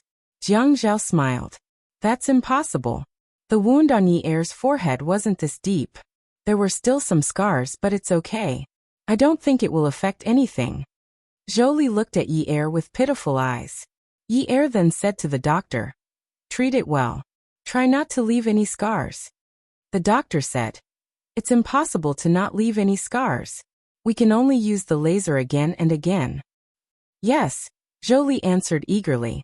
When Jiang Zhao lowered his eyebrows, a trace of disdain flashed across his eyes. On the way back, Zhou Li said that she didn't have any clothes to change into. Her voice was very soft, but Jiang Zhao still heard it. The car stopped outside the mall, and they went to buy clothes for Zhou Li together. When Yi Er came back, his face was gloomy. The trunk was full of clothes that Zhou Li had picked out. Yi Er said a lot of things, but Zhou Li didn't listen. She said that she had to wear this and that. She bought cosmetics, skincare products, nail polish, and everything was branded. Jiang Zhao followed beside him and kept swiping his card. Yi Er felt that he had never spent Jiang Zhao's money so recklessly before. He really had the urge to kick the tires. When they reached home that night, they arranged for Zhou Li to stay in the guest room downstairs. Jiang Zhao was sullen after he went upstairs. To him, it was too disappointing. It wasn't that he didn't respect his elders, but he had always thought that he was a very competent and qualified junior. No matter who in the Yun family it was, he didn't let them down. It was true that his father-in-law was a burden to him, but at least his father-in-law knew how to conduct himself. He still hoped that Yi Er would live well, so he was willing to do some things. Si Jie had always been sensible and was always on Yi Er's side. Zhou Li? He couldn't figure out why he couldn't scold that woman. He wanted to scold her, but it definitely wasn't because of the money she spent today. Yi Er followed behind Jiang Zhao the whole time. She took his clothes and went to the bathroom to adjust the water temperature for him to take a bath. After taking a bath, Jiang Zhao was still unhappy, so he went to bed. Yi Er glanced at her and took her pajamas to take a shower. As the warm water splashed against his body, Yi Er saw the white mist rising around him. He was lost in thought. Find a stick to stand on. Everyone could tell that Jiang Zhao was unhappy today. He was unhappy all the way home, and the reason for his unhappiness was his mother, Zhou Li. Although she didn't have the ability to see through Jiang Zhao completely, at the very least he was a person who treated his family very well. Whether it was the Jiang family, the Qin family, or the Yin family, as long as they were his family he would do his best. But she could understand why he didn't like Zhou Li. Jiang Zhao felt a gust of cold air behind him. Then the woman's slender hands and soft body wrapped around him and pressed against him. Hubby Yi, Er called out in a low voice. Jiang Zhao turned around and hugged Yi Er. Why are you calling me so sweetly? Yeah, didn't you say that I would serve you well tonight? I'm fragrant after a bath. I'm here to let you do whatever you want to me. Yi Er said as she pretended to lower her head shyly. Look at her like this really, but he liked it. He reached out and sucked her mouth. He kissed her more forcefully and rubbed her harder. Unlike today in the kitchen, the bed was a good place for him to do whatever he wanted. You only know how to seduce me for no reason. Yeah, you said that I'm a little fox. Shouldn't this be the time for me to cultivate? If I don't seduce you, who else should I seduce? I have to rely on sucking a man's essence to cultivate. Don't you know? Then you have to be careful. You have to think that you can do it for 80 to 80 to 80 years. Haha, just as Yi Er let out an unbridled laugh, the man slipped in along the way. Oh, after a round of passion. Yi Er leaned into Jiang Zhao's arms. Ah Zhao, I'll find a house for my mother tomorrow. Why? Yi Er's fingers circled the man's chest. You and my mother don't get along. Living together will be tiring for her. She's also used to being free. I think you won't understand her behavior, so it's better if we don't live together. Then what will she think? What if she doesn't agree? Ha! Yin Yi, Zhou Li won't agree to it. Look at the injury on her face today. Aren't you curious about why it happened? I think it's my aunt who did it. You guessed it. Yes, if not, with my mother's personality, she will definitely come and complain. This matter. Yi Er lowered her head. Her voice was filled with a sense of inferiority. It will have a bad impact on her. Jiang Zhao hugged Yi Er. Her matters have nothing to do with you. You don't have to feel burdened. It's not good, you know? Don't always feel that you can't hold your head high in front of me because of her matters. If I care about those things, can we be together? Take it easy. Yeah, I'll go look for a house tomorrow. If you're unhappy every day, it'll affect your work. Let's ask for her opinion first. It's good that we don't live together, but if she doesn't agree, she's your mother after all. Although she's heartless to you legally, we have the obligation to support her. Actually, Jiang Zhao's words were the most heartless. Even if the matter was in the past, his mother's heartlessness to him would still make his chest feel stuffy and short of breath when it was mentioned. He nodded and agreed with Jiang Zhao's opinion. The next morning, Yi Er hung up the clothes that Jiang Zhao had ironed last night, so that Jiang Zhao could wear them after his morning exercise and shower. The two of them each ran a treadmill. Yi Er was already used to being forced by Jiang Zhao to exercise with him every day. Since resistance was futile, he could only comply. The two of them showered and went downstairs. Yi Er had stuffed the porridge in the pot before his exercise. At this time he only went downstairs to fry some eggs, make some bread, and make 2 side dishes. Breakfast was very simple, but Jiang Zhao was very satisfied. Although there weren't many types of breakfast, there were slight variations every day. It was a simple day, so it was pretty good. After all the breakfast was laid out and placed on the table, Yi Er went to call Jolie to eat. Jolie was sitting at the table in beautiful clothes. She was holding a bottle of bright nail polish in her hand. Looking at the porridge in front of her, the corner of her mouth twitched. The corner of her mouth twitched in disgust. Is this all you're eating? It's really a simple meal. Yi Er was stunned. Simple meal? Jiang Zhao had never complained that she didn't do well. Jolie unscrewed the nail polish cap as she applied the porridge. A pungent smell filled the air, and one of her nails slowly turned bright red. Jiang Zhao frowned and tightened his grip on his chopsticks. The anger between his eyebrows rose higher and higher. Jolie raised her eyes and glanced at Jiang Zhao. She knew that Jiang Zhao always went along with Yi Er. She could tell when he bought her clothes yesterday. So at this time she put on the attitude of a mother-in-law. When she spoke to Jiang Zhao, her tone carried a slight reprimand and a hint of mockery. Jiang Zhao, my daughter is only 19 years old. How can you bear to let her eat such things every day? If you don't want to eat out, you can have Highway Restaurant deliver breakfast. You don't even want to invite a cook? You've got a good deal. You've got a wife, a nanny, and someone to sleep with. You eat so poorly all day long. You really know how to scheme. Bam! The bowl smashed on the table. Crash! The bowl on the table fell to the ground with a shattering sound. The porridge on the table splattered all over Jolie. Jiang Zhao. Yi Er grabbed Jiang Zhao, who had already stood up and his veins were throbbing. Zhao. Jiang Zhao's face was like a metal mask. His arms were strong and powerful. With a flick he shook Yi Er away. He raised his hand and pointed at Jolie, whose face was still covered in gauze and whose porridge was splattered. He was furious. If you can't King enjoy this good fortune, then get lost. Awesome novel Songshu 566.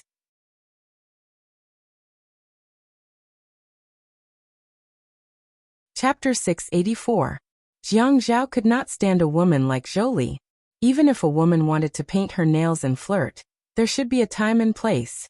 It was early in the morning, and the location was at the dining table. But it was enough that he could tolerate these things.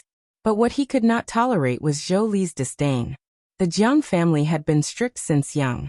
They never advocated extravagance and waste, and the Qin family was the same. They never thought that plain porridge and side dishes were coarse vegetables and bland rice. She even wanted Sea Moon Restaurant to deliver breakfast? Fine. Everyone's requirements and standards were different. He did not insist. What was Yi Er? Be a nanny and sleep with him? He had never thought of having Yi Er be a nanny. The auntie at home was only in charge of the housework during the day, because he did not go home for lunch. In the past, it was the auntie who cooked for his father-in-law. When he was at home at night, he naturally did not want to eat the auntie's cooking. But if Yi Er was unwilling, he would not force her. Be a nanny and sleep with him? Didn't she feel how harsh her words were? What did Yi Er become? Sleep with him? Was Yi Er a prostitute? Yi Er hugged Jiang Zhao and stroked his heaving chest. She shook her head and looked at him. Zhao, don't be angry. I didn't take it seriously. I took it seriously. After Jiang Zhao pushed Yi Er away, he also pushed the chair away and went upstairs to change his clothes. Yi Er watched as Jiang Zhao disappeared around the corner of the stairs. Jolie, what are you doing?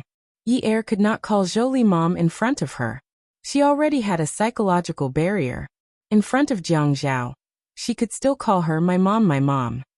But looking at Jolie, she felt more like an old mother waiting on her. Her daughter. Yi Er, Jiang Zhao asked me to leave.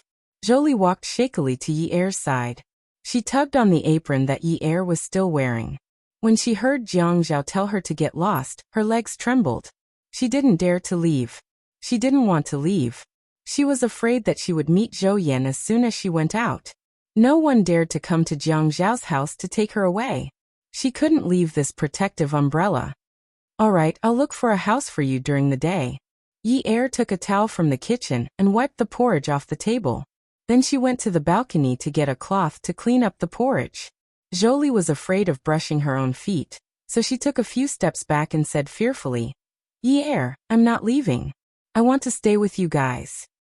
How are Jiang Zhao and I going to live with you if you live with us like this? Jolie looked at Yi Er's indifference and felt her heart clench. In the past, Yi Er always hoped that the family could be together, but now she wanted to chase her away? As for Yi Er, the blood relationship between mother and daughter could not be severed. No matter how detestable other people thought Jolie was, it could not change the fact that Jolie was her mother. There was a feeling that was hard to understand called empathy. But at this moment, she could feel Zhengling's pain. She also responded to her mother. At that time, Zhengling cried and said, Yi Er, do you know? I hate her to death. How can I have such a mother? I wanted to kill her several times, but... Yi Er lowered her head and wiped the floor. She gritted her teeth and thought angrily, how can I have such a mother? Yi Er, don't let mommy leave. Mommy has nowhere to go. Zhou Yanyi, I know you're afraid of hardship. I'll find you a neighborhood with a good environment and hire a cleaner for you. I can still take care of you now. Don't worry, I'll try my best to not let you suffer. But something like last night's shopping spree, I won't let it happen again. Yi Er raised her head and looked resolutely at Jolie, who had been standing far away from her. She threw the rag on the floor and stood up. Her hands were a little dirty and wet, so she wiped them on her apron and said seriously, ever since the Yun family fell, I've always split my money into two. Sometimes, I wish I could split it into 3 or 4. You can say that I'm useless and can't enjoy life, but I've never spent Jiang Zhao's money like that before. Whether he has money or not is one thing. So what if he has money? No one's money comes from nothing. Every penny he earns is hard work. If I can bear the family expenses, I won't have any objections if you want to buy those luxury items. But my dance studio has only been open for a few months. It's not like you don't know that. Do the math yourself. Last night, you alone spent more than 3 million yuan. Do you know how big of a sum 3 million yuan is? Do you need to buy so many clothes that cost 2 to 300,000 each? Do you think Jiang Zhao is a sucker? I can't buy more than 3 million worth of clothes and cosmetics in a year. If I had known earlier, I wouldn't have let Jiang Zhao shop last night. If I had only wanted to go with you, I wouldn't have bought those clothes for you. Jolie said anxiously, Mommy won't buy them in the future. I won't buy them, okay? I couldn't hold it in. I'll change in the future, okay? Tell Jiang Zhao that I won't do it again. Yi Er brushed away Jolie's hand that was tugging on her apron. Jiang Zhao doesn't care about your spending. I'm the one who cares about money. Your lifestyle and habits don't match his. If you live together, this kind of thing will definitely happen again. Don't you think what you said just now was unpleasant? What do you take me for? That's what Jiang Zhao cares about. Do you know that? Yi Er, I just don't want you to have a hard time. My breakfast is... Upon hearing Jolie's pitiful tone, Yi Er recalled the day her father was hospitalized. She sneered. Your breakfast is all sent by highway restaurant, right? In the past, at the Yun family, it was specially prepared by a Guangdong chef every day, right? That's how my father and Yuan Shichang treat you well, but that's not how Jiang Zhao and I live. He and I both like the way we live now, but you look down on it. If you really have a problem with breakfast, can't you tell me in private? Don't you know that I made breakfast? Jiang Zhao is treating me well now, so he's angry at you. Have you ever thought about what would happen if he doesn't treat me well, and you ruined your own daughter's breakfast in front of your son-in-law? And is this kind of breakfast really that unbearable? Dad, Sijia, and the rest all said it was very good. Yi Er's voice became a little hazy with uncertainty. After hearing Zhou Li's words, she couldn't help but wonder if her family's praise of her cooking was false. What about Jiang Zhao? Could it be the same? At this moment, she felt a warmth on her back. Jiang Zhao had already changed into his suit. He hugged her from behind and put his mouth next to Yi Er's ear, as if there was no one else around. I'm going to work. Go and do what we talked about last night. He pecked her cheek. Breakfast was delicious. I liked it a lot. Don't think too much. Yi Er's heart instantly warmed. After Jiang Zhao finished speaking, he didn't look at Zhou Li and sat down again. He picked up the bowl of porridge that Yi Er had just eaten and started eating with big bites along with the side dishes. After he finished eating the egg, he wrapped a piece of bread with side dishes and put it in his mouth to eat with big bites. This was the way he liked to eat carelessly. When they ate outside, Jiang Zhao would always be gentlemanly and elegantly savoring the food without leaving any crumbs at the corners of his mouth. But when he ate Yi Er's food at home, he always liked to eat with big bites. The way he ate showed how he liked it. Zhou Li watched as Jiang Zhao ate his breakfast in satisfaction, and didn't dare to lean against the table. She felt that even though Jiang Zhao and Yi Er had laughed before, when they sat down to eat, there was a terrifying aura that kept people away. Jiang Zhao didn't call Yi Er to eat.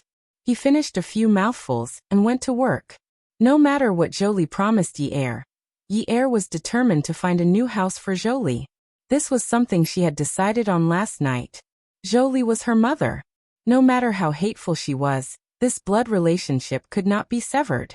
It was impossible to sever it. Jiang Zhao said that they had an obligation to support her. In fact, he was already very kind. What Zhou Li and Yuan Shichang did almost caused Jiang Zhao to never be able to recover. If Zhou Li had the slightest bit of conscience, she would have come to inform her. But she didn't.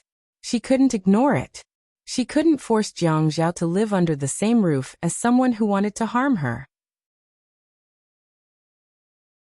Moreover, the hospital said that her father's condition had improved, and that he was about to be discharged. If Zhou Li said something she shouldn't, her father wouldn't be able to withstand the slightest provocation. Jiang Zhao returned to the building. The secretary had been changed. Her name was Li Ran. She was the secretary of the deputy director of the city's public security bureau. This was considered skipping a grade. Li Ran had worked in the public security bureau for a long time. When she did things, she always had the mindset of a public security bureau detective. The things she did were very interesting. The reports she wrote also had the flavor of investigation and counter-investigation.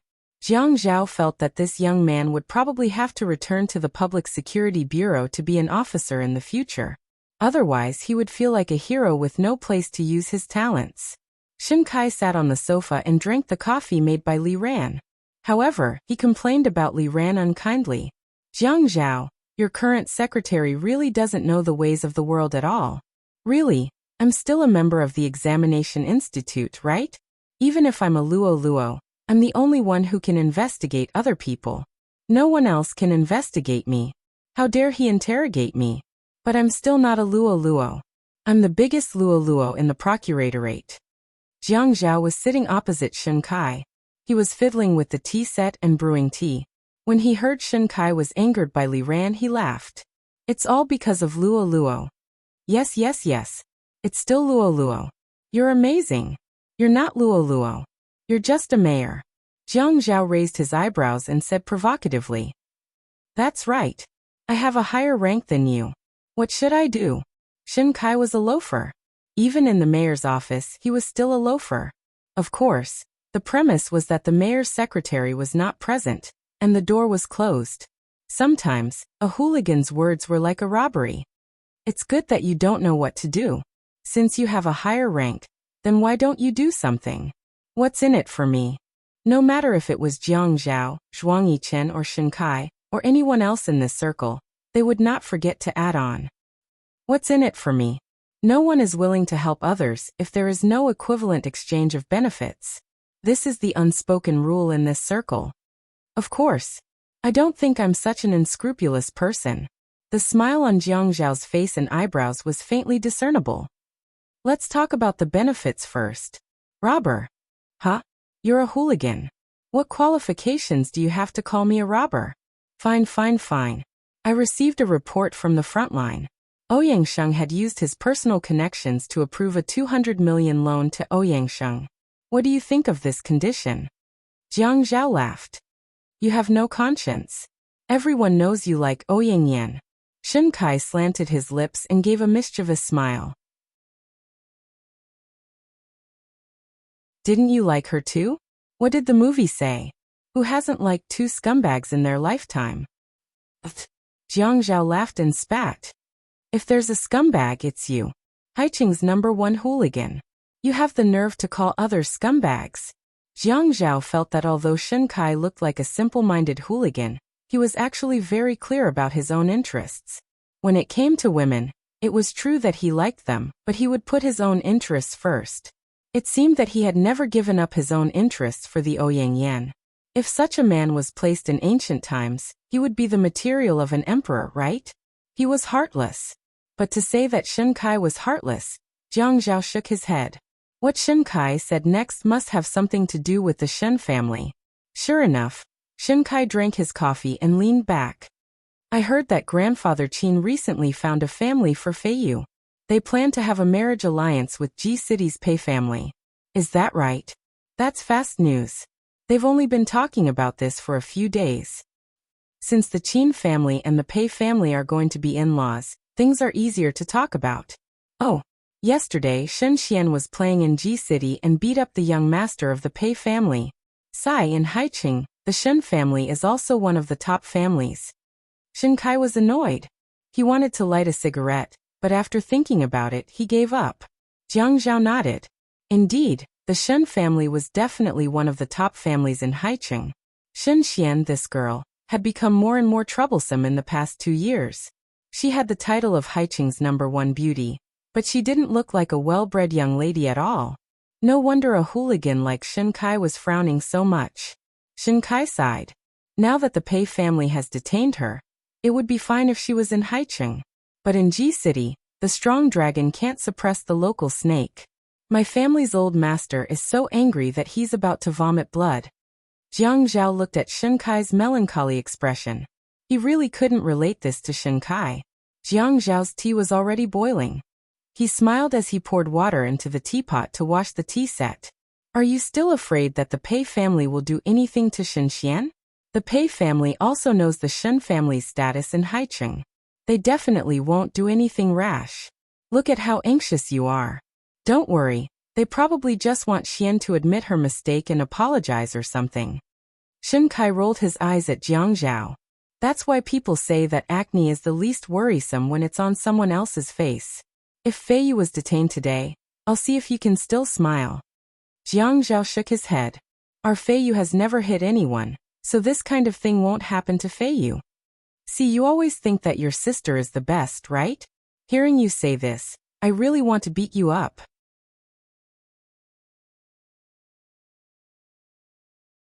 How about this? I'll immediately get Grandpa to contact the Pei family and bring Xian back. But I'll add one more condition. How about it? When Jiang Zhao spoke, it was as if he was brewing tea on the tea table, neither hurried nor slow. But when he looked at Shen Kai's gaze and smile, it was as if there was a needle hidden in the silk floss. Sigh. Shen Kai looked straight into Jiang Zhao's eyes and suddenly shook his head. Jiang Zhao, I'll tell you this now. If you can help me this time, as long as it's within my ability, I won't even frown.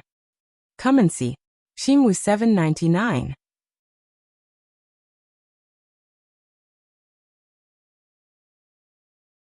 Chapter 685. Jiang Zhao's heart skipped a beat. He felt that the situation was not as simple as it seemed. Is it that serious? Shen Kai heaved a sigh of relief. His brows furrowed tightly as he said solemnly, "Last night, Shen Xian was playing with her friends at a nightclub in G City. She had too much to drink and tried to hit him with a bottle. She hit the back of his head and he fainted. His condition is very serious now. Send someone to find out if he can leave the ICU. It's unknown. There's a 90% chance that he will become a vegetable." Oh my god. Jiang Zhao frowned as well. No wonder Shen Kai looked like this.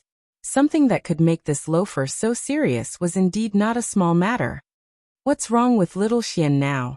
She dares to cause trouble everywhere? Shen Kai couldn't drink any more coffee. He placed the cup on the coffee table and said angrily, "It's all because she didn't want to marry into the Han family. She wanted to ruin her reputation. Now she's causing trouble in City G. She's so far away from the emperor." Jiang Zhao couldn't continue brewing his tea anymore. He leaned back. This matter wasn't something that anyone could interfere in. No wonder. If she had really hit one person, the two big families would not have made things ugly. They would have just apologized and the matter would have been settled. However, she had hurt him to this extent. G City was located in the south. It was as famous as the Jiang family in the east. It was a rich family that no one dared to offend. Shen Xian had beaten young Master Pei into a vegetable. The Pei family would not let this matter rest. This was no longer a matter of how high the heavens were and how far the earth was. Did the Pei family reveal how they are going to deal with this matter? At this time, Jiang Zhao no longer dared to rashly raise any conditions. Some businesses really couldn't be accepted just because he said so. At this time, Shen Kai finally couldn't take it anymore. He took out a cigarette, picked it up and showed it to Jiang Zhao. There was an ashtray and a lighter on Jiang Zhao's coffee table. He pointed at the lighter. Shen Kai took the lighter, lit the cigarette, took a puff, and exhaled the smoke. He gritted his teeth and said, "With such a serious injury, I'm afraid my little bastard will have to go to jail." Jiang Zhao repeated in a deep voice, "Jail?" "Yes, the Pei family doesn't agree to reconcile. Our old master has never lowered his head to anyone in his life. This time he tried his best to put in a good word, but they didn't give him any face. But then again, if there's anyone to blame, it's that little rascal's fault for being too good at causing trouble. No matter who it is, it's impossible for them to just let it go, right?" Jiang Zhao nodded. "That's right. No matter who it is, they won't just let it go. Even if my grandfather comes forward, he might not be able to," Shen Kai said. "Now we really need Grandpa Qin to be the peacemaker." After all, the Qin and Pei families intend to form a marriage alliance. Grandpa Qin said that no matter the cost, we can't let the little rascal go to jail. This isn't a matter of reputation. You know that we all have a hard life. We all have men as the boss, and the youngest is a girl. Jiang Zhao teased. "Are you saying that Grandpa Qin is biased?" "That's not it. I naturally dote on that little rascal as well. Although I'm angry at her for this matter, it's already happened. What else can we do? Also, the incident at the nightclub can't be blamed entirely on that little rascal. Everyone should be at fault at the start. Sigh, the more I talk about this, the more I feel like I'm trying to make excuses for that girl. Sigh, let's not talk about it. You won't understand how I feel." "Why wouldn't I understand? Who doesn't protect their children? Who doesn't want to defend their children when something happens to them?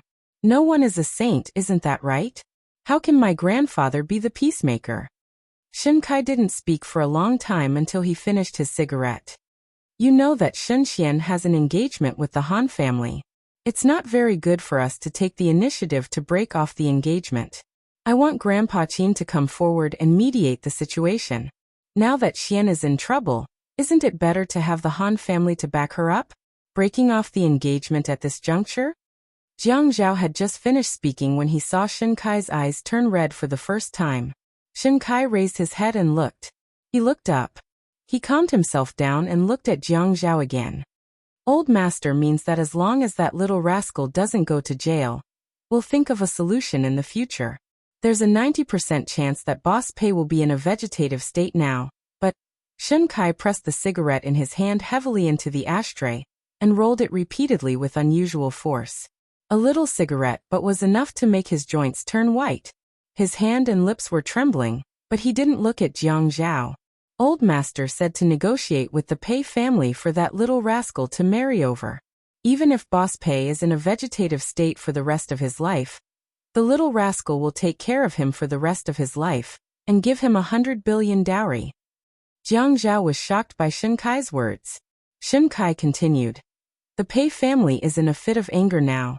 Old master is worried that they won't agree to a reconciliation even if that's the case. He's so anxious that he can't get out of bed. So he sent me to talk to Grandpa Qin. I thought about it, and since we're of the same generation, I decided to sort this out with you first. I'm also in a mess now. After all, I don't know Grandpa Qin's temper.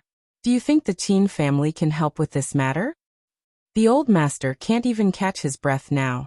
If that little rascal goes to jail, I'm afraid the old master will have to hand it over to us. You know, my uncles and my father have 2 or 3 children in our family. Unfortunately, Shen Xian is the only one left. The old master can't bear to. Shen Kai's sincerity was hard to come by. This touched Jiang Zhao very much. He gritted his teeth as he called Shen Kai a little rascal. But the emotion and tone of his voice were all love that he wished he could protect under his wings. Shen Kai was right. Acne on other people's faces was the least worrisome. If this matter happened to Fei Yu, it would worry the family to death. Grandfather would definitely be so angry that he couldn't get out of bed. I'll discuss it with grandfather. I really don't dare to ask for your benefits now. I'll give you an answer tonight. Hearing Jiang Zhao's words, Shen Kai pushed his luck. Let's do it in the afternoon. Don't do it tonight. You wait until night. How can my days pass by so quickly? Okay. I'll call my grandfather immediately. But I can't promise you anything. I can only do my best.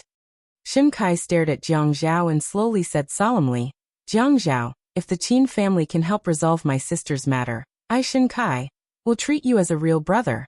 If you need my help in the future, don't hesitate to tell me. I, Shen Kai, will not hesitate. Jiang Zhao was stunned.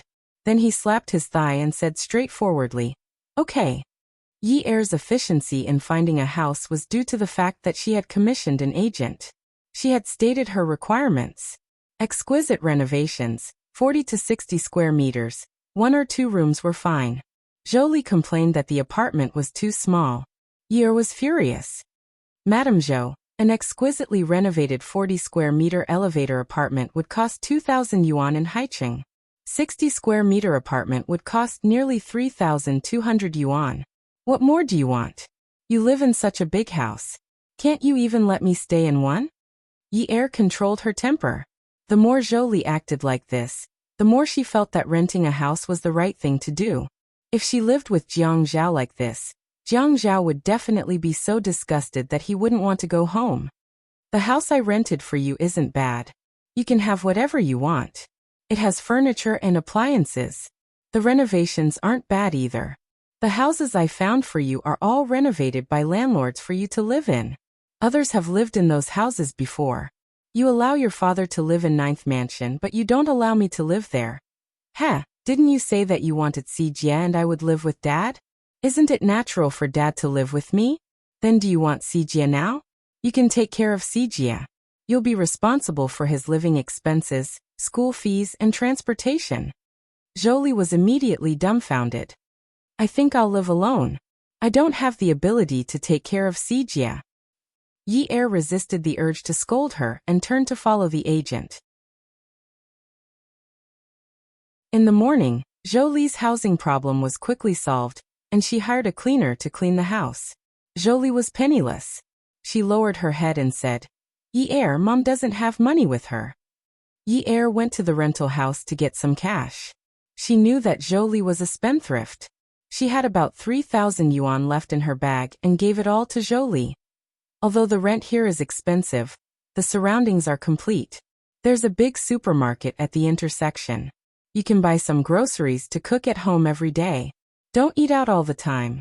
It's expensive and unhygienic. I'll give you 3,000 yuan for living expenses every month. You can spend it sparingly. Jolie looked up in shock. 3,000 yuan? How can 3,000 yuan be enough? God. How am I supposed to live on 3,000 yuan? Yi-er really felt like crying. She hadn't called her mom for a long time. But now, she called her mom with dissatisfaction. I used to live in an old house with Sijia for more than 8 years. We only spent about 600 yuan a month on groceries. And I spent so much because I had to give Sijia more food every week when he came back. I usually buy 50 yuan worth of groceries and put them in the fridge for a week. Now, I'm letting you live in an apartment with an elevator. I'll pay for the rent and utilities. 3,000 yuan a month. How is that not enough? Ah, Yi-er, you're married to Jiang Zhao. Jiang Zhao lives in such a big house and is so rich. Why don't you ask him for more? 3,000 yuan isn't even enough to book a monthly card at the beauty salon, okay? Yi-er clenched her fists and held back her anger. She sneered and said, Ms. Zhou, Jiang Zhao is an idiot. That's why he married me. I'm an idiot. That's why I care about you. Then she turned around and left. Jolie heard Yi-er's voice getting farther and farther away. 3,000 yuan a month. Take it or leave it. If you don't want it, I won't send you any money next month. You have to figure it out yourself. Awesome novel. Xingwu 799.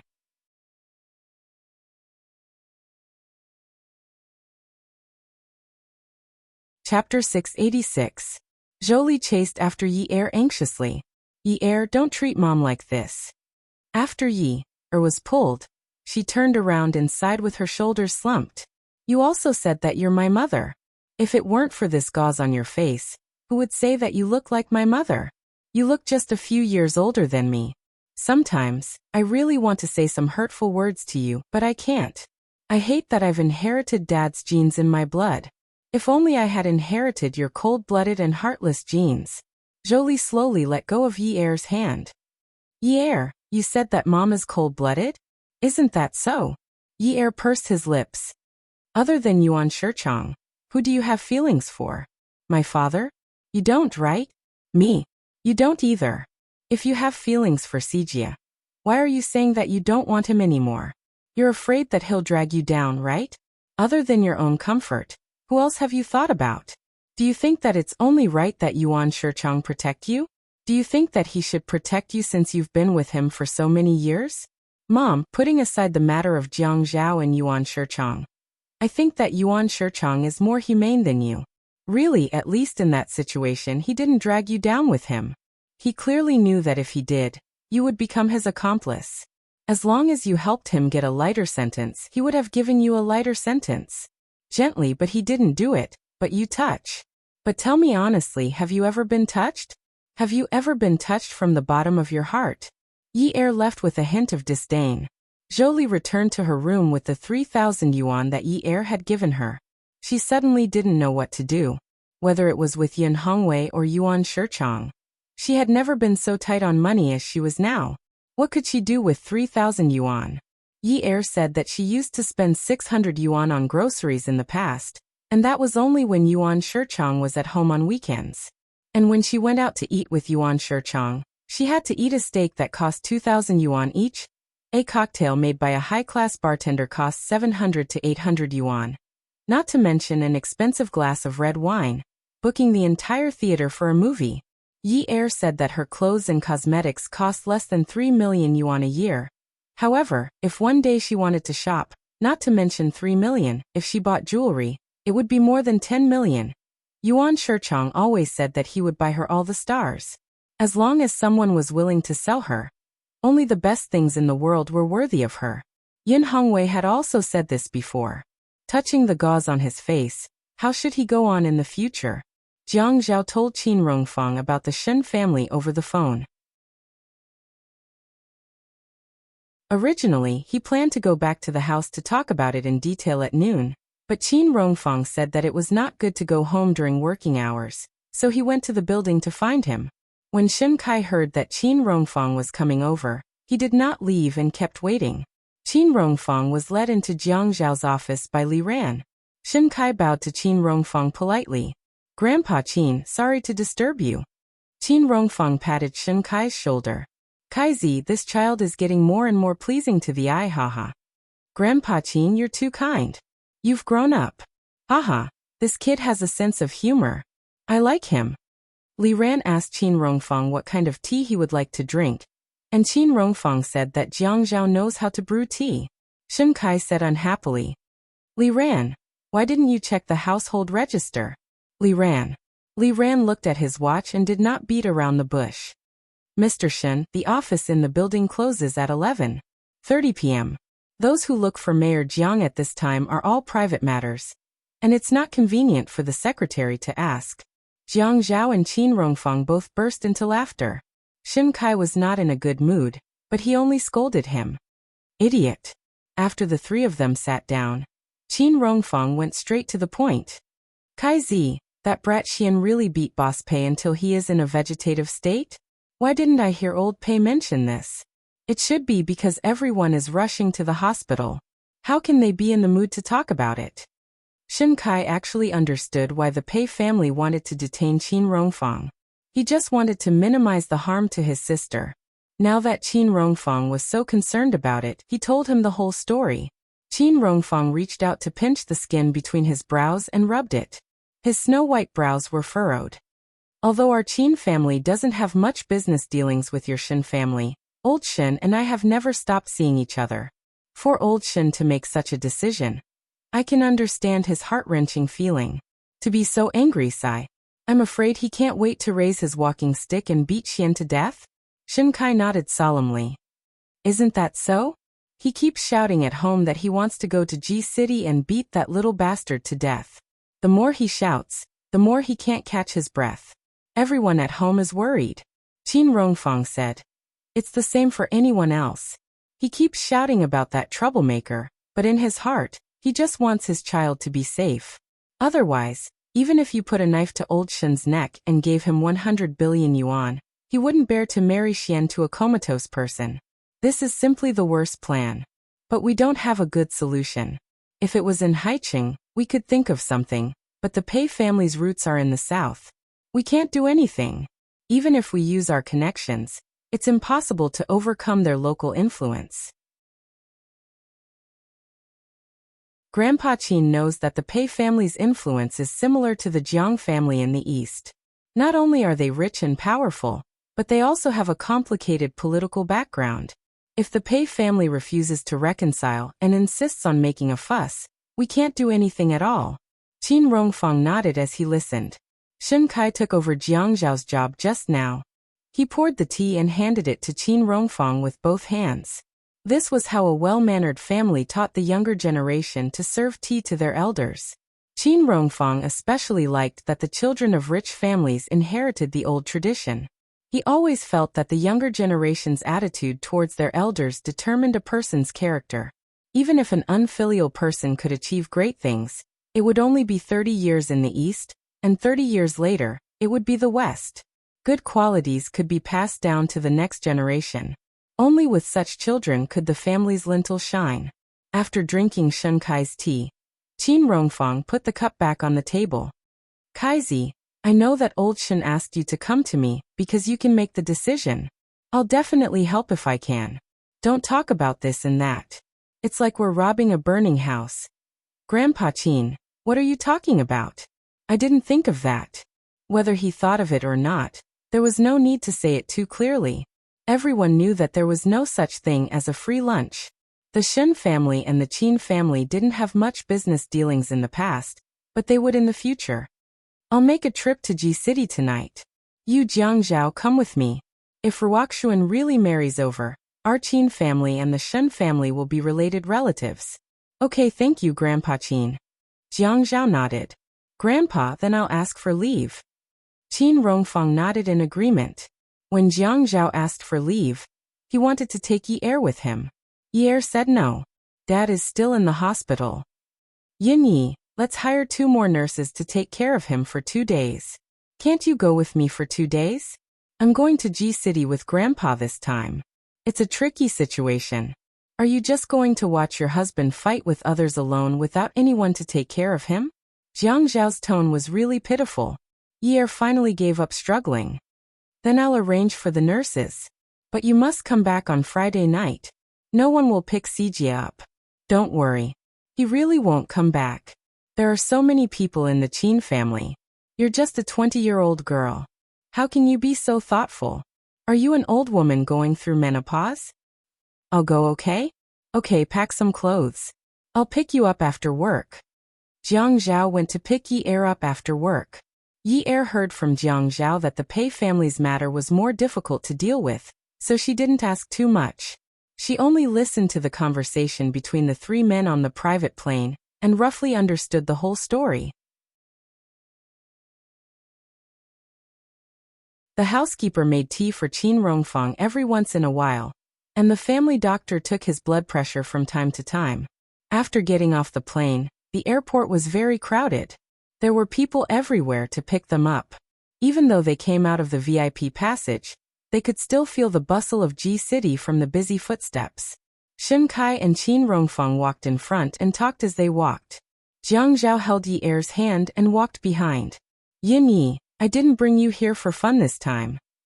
I know. You want me to take care of you and Grandpa, right? I'll do my best. Don't worry. It's not that.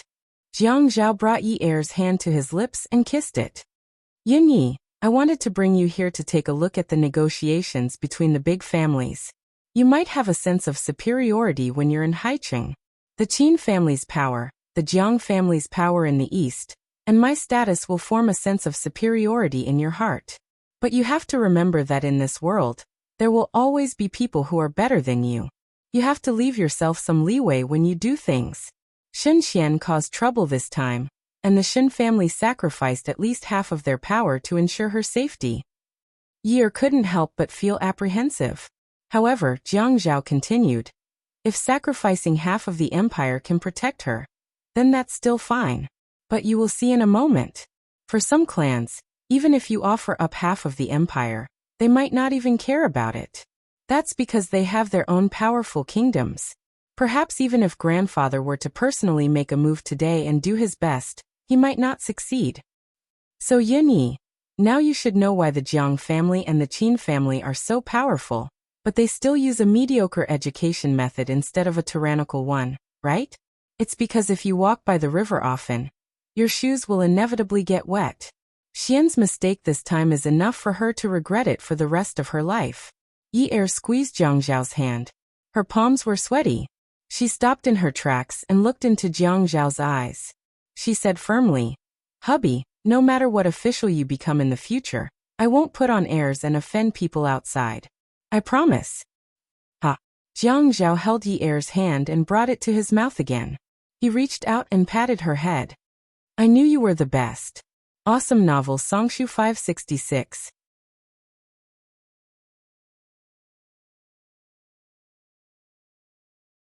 Chapter 687. For a moment, Yi Er wanted to drown in Jiang Zhao's gaze. It was as soft as the morning sunlight with golden edges. She wanted to throw herself into his arms in public, but then she remembered her family's teachings, to be dignified and reserved. She held herself back and pouted. I'm so obedient. Is there a reward? Jiang Zhao bowed his head on Yi Er's neck and said in a hoarse voice, yes. When they arrived in City Ji, the car sent by the Pei family came to pick them up. It was a black and domineering nanny car. No sound could be seen from the outside. The driver opened the door for them politely. In order to show their respect for Qin Rongfang, the Pei family sent their eldest son, Pei Xianwen, to pick them up. It was his son, Pei Jincheng, who had an accident. They all knew the purpose of Qin Rongfang's trip. Pei Xianwen's attitude was a bit cold, but he was still respectful to Qin Rongfang. Jiang Zhao roughly described the Pei family to Yi Er on the plane. Their ancestors were officials in the Qing dynasty. At their peak, they had thousands of fields of grain and thousands of pawnshops. They were very rich. Later, when the country declined, the Pei family's foundation was restored due to the strict ancestral system.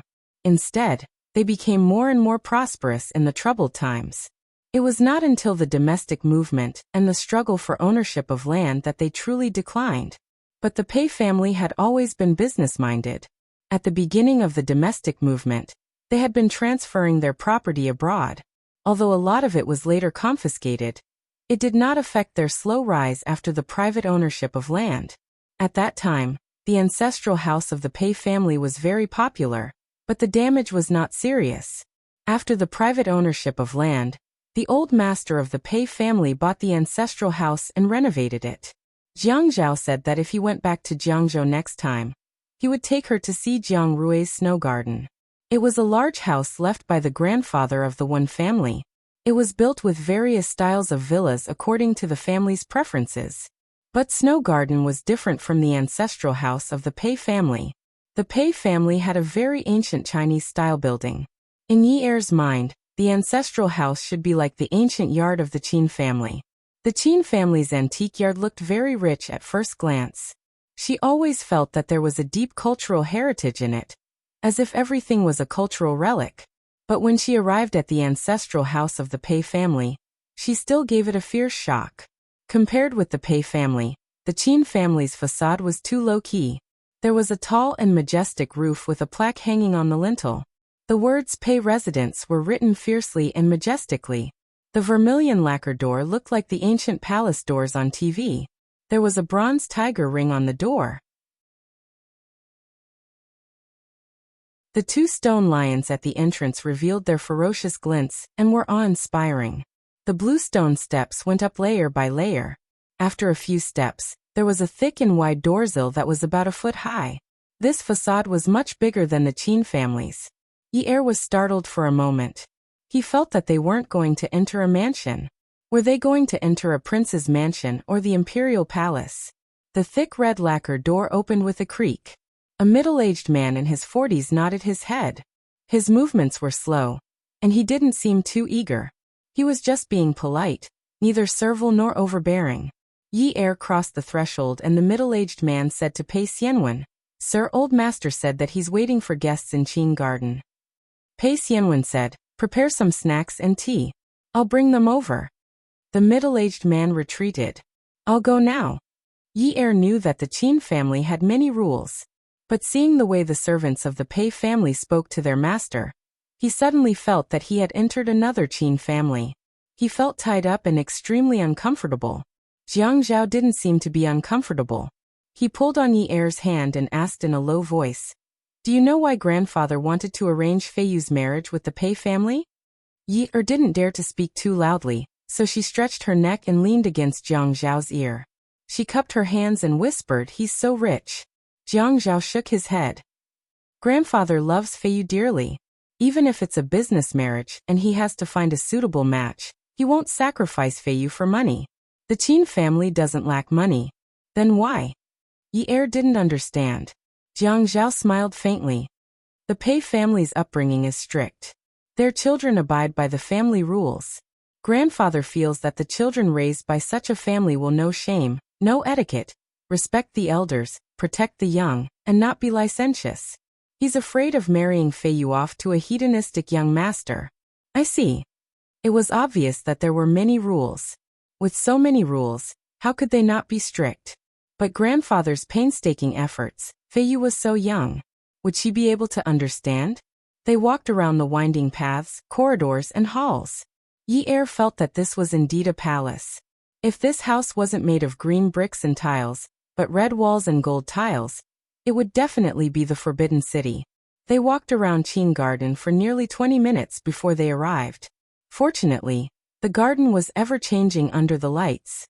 The fragrance of the flowers filled their nostrils, and the sound of the spring water made it not lonely. Otherwise, if they walked alone for so long at night, they would definitely be scared of ghosts. They stepped through the circular arch of Qin Garden, past the flower steps, and entered the main hall. An old man stood up from the main seat. He was dressed very similar to Qin Rongfang, but he was slightly chubbier. Although his hair was as white as Qin Rongfang's, it was cut very short. There seemed to be a layer of white snow on top of his head. This person was the old master of the Pei family, Pei Li. He clasped his hands together in front of Qin Rongyan, who had just entered. There was a string of prayer beads around his palms. His eyes were smiling. "You've worked hard." Qin Rongfang also clasped his fists the moment he saw Pei Li. His eyes were also smiling. They were very familiar. "Old friend, we meet again." Qin Rongfang let go of his clasped hands. The two old men shook hands. Pei Li pulled Qin Rongfang to the main seat beside him. Old Qin, you've come a long way. Have a seat first. Then he walked back to his seat and sat down. Qin Rongfang said, I was afraid to disturb you. What are you saying? I'm old and useless. Since you're here, let's talk about health. The two of them laughed heartily. Jiang Zhao, Yi Er, and Shen Kai stood in the main hall obediently, waiting for the old man to finish speaking. Pei Li looked and fiddled with the prayer beads in his hands. He raised his hand and pointed to the guest seat. Sit, sit. Thank you, Grandfather Pei. The three of them respectfully sat down and didn't speak anymore. Pei Li glanced at Shen Kai. His pupils constricted. He looked at Jiang Zhao and Yi Er, then turned to look at Qin Rongfang. He pretended to be angry.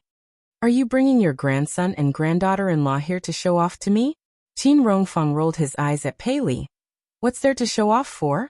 When I invited you to Haiqing for the wedding banquet, you brought your family over to the country. I specially asked them to come over and serve you a cup of tea. At this moment, the servant came over with the teacups and teapot. Jiang Zhao pulled Yi Er up and walked to Pei Li. Grandfather Pei, this is my wife Yin Er. It's the first time I've brought her to see you. Grandfather, please bear with her if she doesn't know any better. With that said, he led Yi Er to bow to Pei Li. Yi Er's eyes were sharp. When he saw the servant put down the teacups, he took the teapot from the servant's hands. Just like in the Qin family, he filled the 2 teacups on the main seat with water. Then he handed the teapot back to the servant. He gave the first cup of tea to Pei Li and smiled faintly. Grandfather Pei, have some tea. Okay. Ha. Pei Li took the teacup from Yi Er's hands and blew on the lid. Yi Er passed Qin Rongfang's tea over. Grandfather, have some tea. Pei Li looked at Yi Er and smiled at Qin Rongfang. You said you weren't here to show off. It would be strange if you weren't here to show off in front of me. Someone who doesn't have a granddaughter-in-law. Look at your smug face. Qin Rongfang said. It's okay. You'll definitely have a granddaughter-in-law soon. Shen Kai knew that he couldn't go up and say anything at this time. Otherwise, he would ruin the atmosphere. However, it was a little awkward. It wasn't until Jiang Zhao turned around and gave him a look that he sat down and continued to wait. Old friend, you know that I'm here this time. Qin Rongfang took a sip and put down the teacup. Pei Li's smile finally couldn't disappear.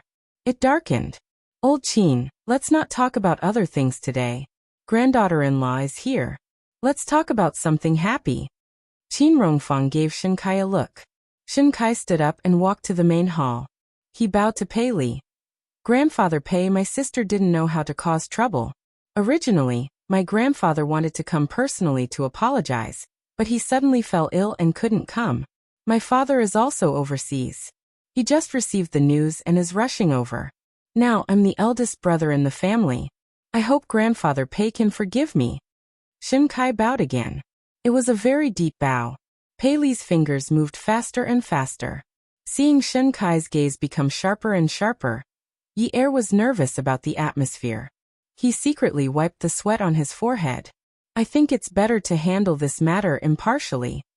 Pei Li gritted his teeth as he said this. Shen Kai's back trembled. He straightened up and looked at Pei Li earnestly. Grandfather Pei, the Shen family didn't educate Shen Xian well. We feel very guilty. Shen Xian should be punished for this matter, but she's still young. There are many opportunities for her to change. Since this mistake was caused by her, no matter what happens to Jincheng in the future, she should be the one to take care of him. The Shen family is willing to give a dowry of hundreds of billions to let Shen Xian marry Jincheng. Bastard! Pei Li slammed his hand on the table. The teacup on the table shook for a while. Hundreds of billions? My grandson is worth hundreds of billions. I don't want a single cent. I want to handle this impartially. At this moment, Qin Rongfang stood up and pulled Pei Li. He said to Shen Kai, Yi Er, and Jiang Zhao, go to the courtyard. I want to talk to your grandfather Pei for a while. Don't disturb us. Jiang Zhao pulled Shen Kai out of the door. Yi Er followed closely behind. When Shen Kai reached the garden outside, he let out a long breath and looked at the moon in the sky. Jiang Zhao patted Shen Kai's shoulder. Calm down for a while. Shen Kai rubbed his temples. His lips trembled. I know. Once he thought about handling this matter impartially, Shen Kai felt a chill down his spine. He didn't dare to think about the consequences. Shen Xian was still so young. What if she went to prison? When Qin Rongfang saw that the juniors had left, he pulled Pei Li to sit down. He said sincerely, "Old friend, don't be fierce with me. Let me say a few more words. If you don't feel comfortable, no matter who it is, they won't feel comfortable. But think about it. If that girl marries Jin Cheng and she takes care of him, won't she be punished even more?"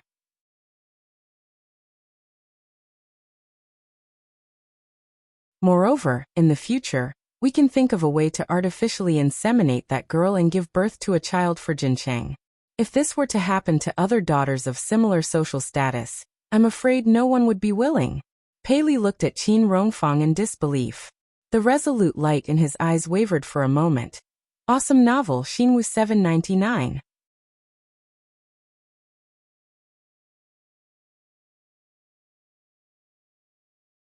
Chapter 688. Shen Kai, Jiang Zhao, and Yi Er stood in the garden for almost an hour. Later, a servant went out of Qin Garden, but Qin Rongfang and Pei Li didn't come out from the main hall. It wasn't until a series of footsteps came from outside the arched door of Qin Garden that the three of them looked in the direction of the sound. Shen Xian. You little be asterisk starred. Yi Er heard Shen Kai gritting his teeth and choking on his sobs. Then his gaze fell on the woman who was being hugged by the three servants. Even though he knew that Shen Xian was the #1 beauty in Haiqing and had seen some blurry photos of her, he had never had a face-to-face interaction with her. Although Yi Er was also a woman and Shen Xian was a little messy at the moment, Yi Er was still stunned by her beauty. She had a thin sweater draped over her shoulders, and her long black hair reached the middle of her back. Skinny jeans wrapped around her long, straight legs, and a pair of shallow high-heeled silver spring shoes elongated the instep of her feet, making her legs look even longer. Her beautiful eyebrows were as soft as water. Her nose was straight but not sharp, and her chin was small but not overly sharp. Her face was like a wintersweet that suddenly bloomed in the snowy north. A cluster of peonies that suddenly bloomed in a place where wildflowers covered the mountains, or a bunch of clear lotuses that suddenly appeared in a place filled with hibiscus. There was always a kind of beauty that stood out from the rest, and immediately distinguished her from others. It was unforgettable. When Shen Xian saw Shen Kai, her eyes suddenly welled up with tears, and she suddenly had an urge to take pity on her. Because of Shen Xian's beauty, Yi Er took a deep breath and glanced at Jiang Zhao beside him. Jiang Zhao's expression seemed normal. Shen Xian pulled Shen Xian into his arms and scolded fiercely. You troublemaker, are you the King reincarnation of Sun Wukong? You won't stop until you poke a hole in the sky, will you? When Shen Xian entered Qin Garden, Yi Er did not notice that her eyes were red and swollen, which meant that she had not cried. But at this time, she fell into Shen Kai's arms, tightly clutched the back of Shen Kai's clothes, and burst into tears. She gasped for breath, as if she could not catch her breath. Brother, brother, brother. Shen Xian's heart clenched. His eyes were red as he freed his hands from Shen Xian and slapped Shen Xian's buttocks twice. You little bastard. Shen Xian cried even harder. Brother, I killed someone, I killed someone. Shen Kai was stunned. He shook Shen Xian's shoulder and said, Little girl, little girl. Shen Xian looked at Shen Kai with pain in her eyes. Her body trembled like a sieve. Brother, I killed someone, I killed someone. Her 10 fingers were like water and scallions. She raised them in front of Shen Kai and flipped them back and forth as if she was in a trance. Brother, I just took that bottle and threw it at him. Brother, I didn't mean to. I just wanted to teach him a lesson. I just couldn't stand him. I didn't want to kill him. Shen Xian was scared, guilty, panicked, and lost. All kinds of emotions hit her as if she was about to collapse. Her eyes were hazy and unfocused. Brother, he just fell down in front of me. Brother, he is only 26 years old. He is still so young. His life is over. Brother, I killed someone. Brother, should I pay with my life? Shen Kai could not bear to scold her anymore. He grabbed Shen Xian's hands tightly. Little girl, listen to me. He is seriously injured, Shen Xian quivered. He's not dead. No. Then how is he? Will he be in danger? Brother, I can't sleep. When I close my eyes, I see that I killed someone. He falls down in front of me hundreds of times every day. Brother, he is only 26 years old. Shen Xian had not cried since the moment she hurt Shen Kai. She had been holding it in. But when she saw Shen Kai, all her panic, uneasiness, guilt, and self-blame had a place to go. She was crying and pleading. It was as if she was a different person from her usual self. Yi thought that if she had a brother like Shen Kai, how good would it be? How good would it be? Even if she was slapped countless times and called a little bastard countless times. Jiang Zhao's gaze did not fall on the Shen siblings like Yi. Instead, he looked into the hall. Pei Li looked at the scene in the courtyard. He clenched the prayer beads in his hands so tightly that his fingernails turned pale. Qin Rongfeng stood at the side and sighed. Pei Li turned around and walked back to the main seat. Qin Rongfeng followed him. If what that girl said is her true thoughts, it means that she is not a bad person. She knows how to feel guilty and knows that she has done something wrong. She is not like many children who only know how to ask their family members to think of ways to not go to jail. Pei Li did not want to think this way. But as Qin Rongfeng said, if Jin Cheng became a vegetable, his life would be over. Shen Xian was the murderer. She should take care of Jin Cheng to atone for her crime. Qin Rongfeng nodded. How old is she? I'm afraid she is scared out of her wits. How can she lie at this time? Yes. Pei Li said to the servant beside him. Shan, go and call them in. Everyone else in the hall was sitting in their seats. Shen Xian was the only one standing there. She was all alone, like a beautiful hibiscus flower with an unstable foundation that had bloomed on a bare mountain wall. When the wind blew, it would be uprooted or cut in half at the waist. Yi felt sympathy for her, but could only watch quietly. Jiang Zhao told her to watch more, to experience, to feel, and to understand. Eggman followed. When Shen Xian threw the bottle at Pei Jincheng, she must not have thought that such a big thing would happen. It takes two to tango. If Shen Xian was really looking for trouble, her guilt today would be too fake. But if she was not, then Pei Jincheng should also be at fault.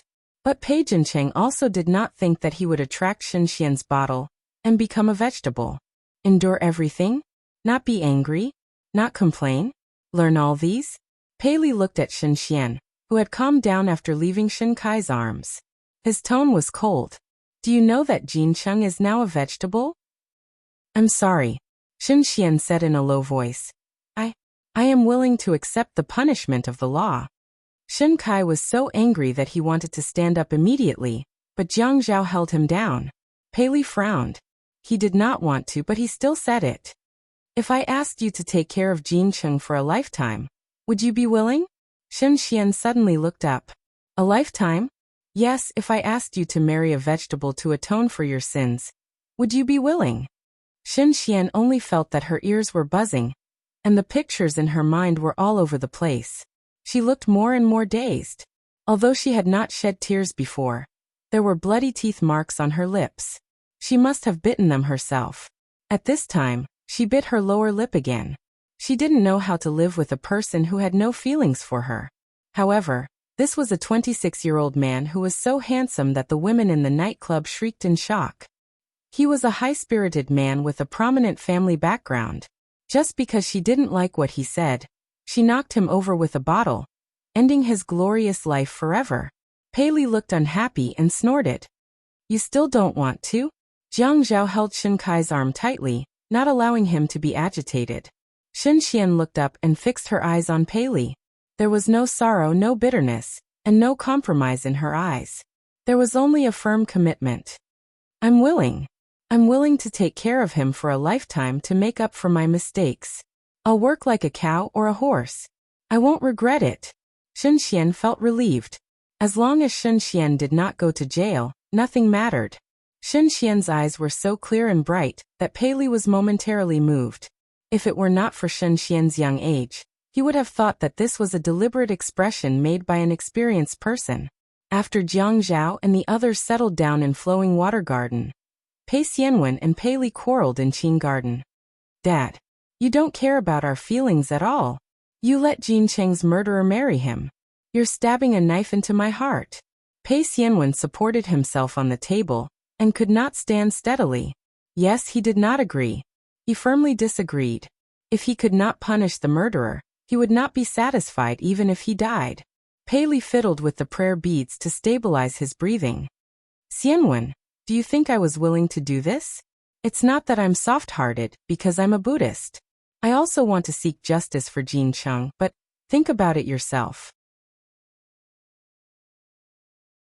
Isn't Jin Cheng in the wrong?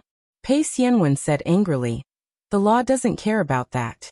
Shen Xian should go to jail for causing Jin Cheng to end up like this. Pei Li retorted. Let me tell you, even if Jin Cheng has to lie in bed for the rest of his life, he must have his own child. But think about it carefully. Jin Cheng has become a vegetable. I'm afraid that no family of equal social status will be willing to marry their daughter to him. All of this is caused by Shen Xian. She must complete the task of getting Jin Cheng pregnant. Pei Xianwen said angrily, I'm going to buy a daughter-in-law for Jin Cheng to undergo artificial insemination.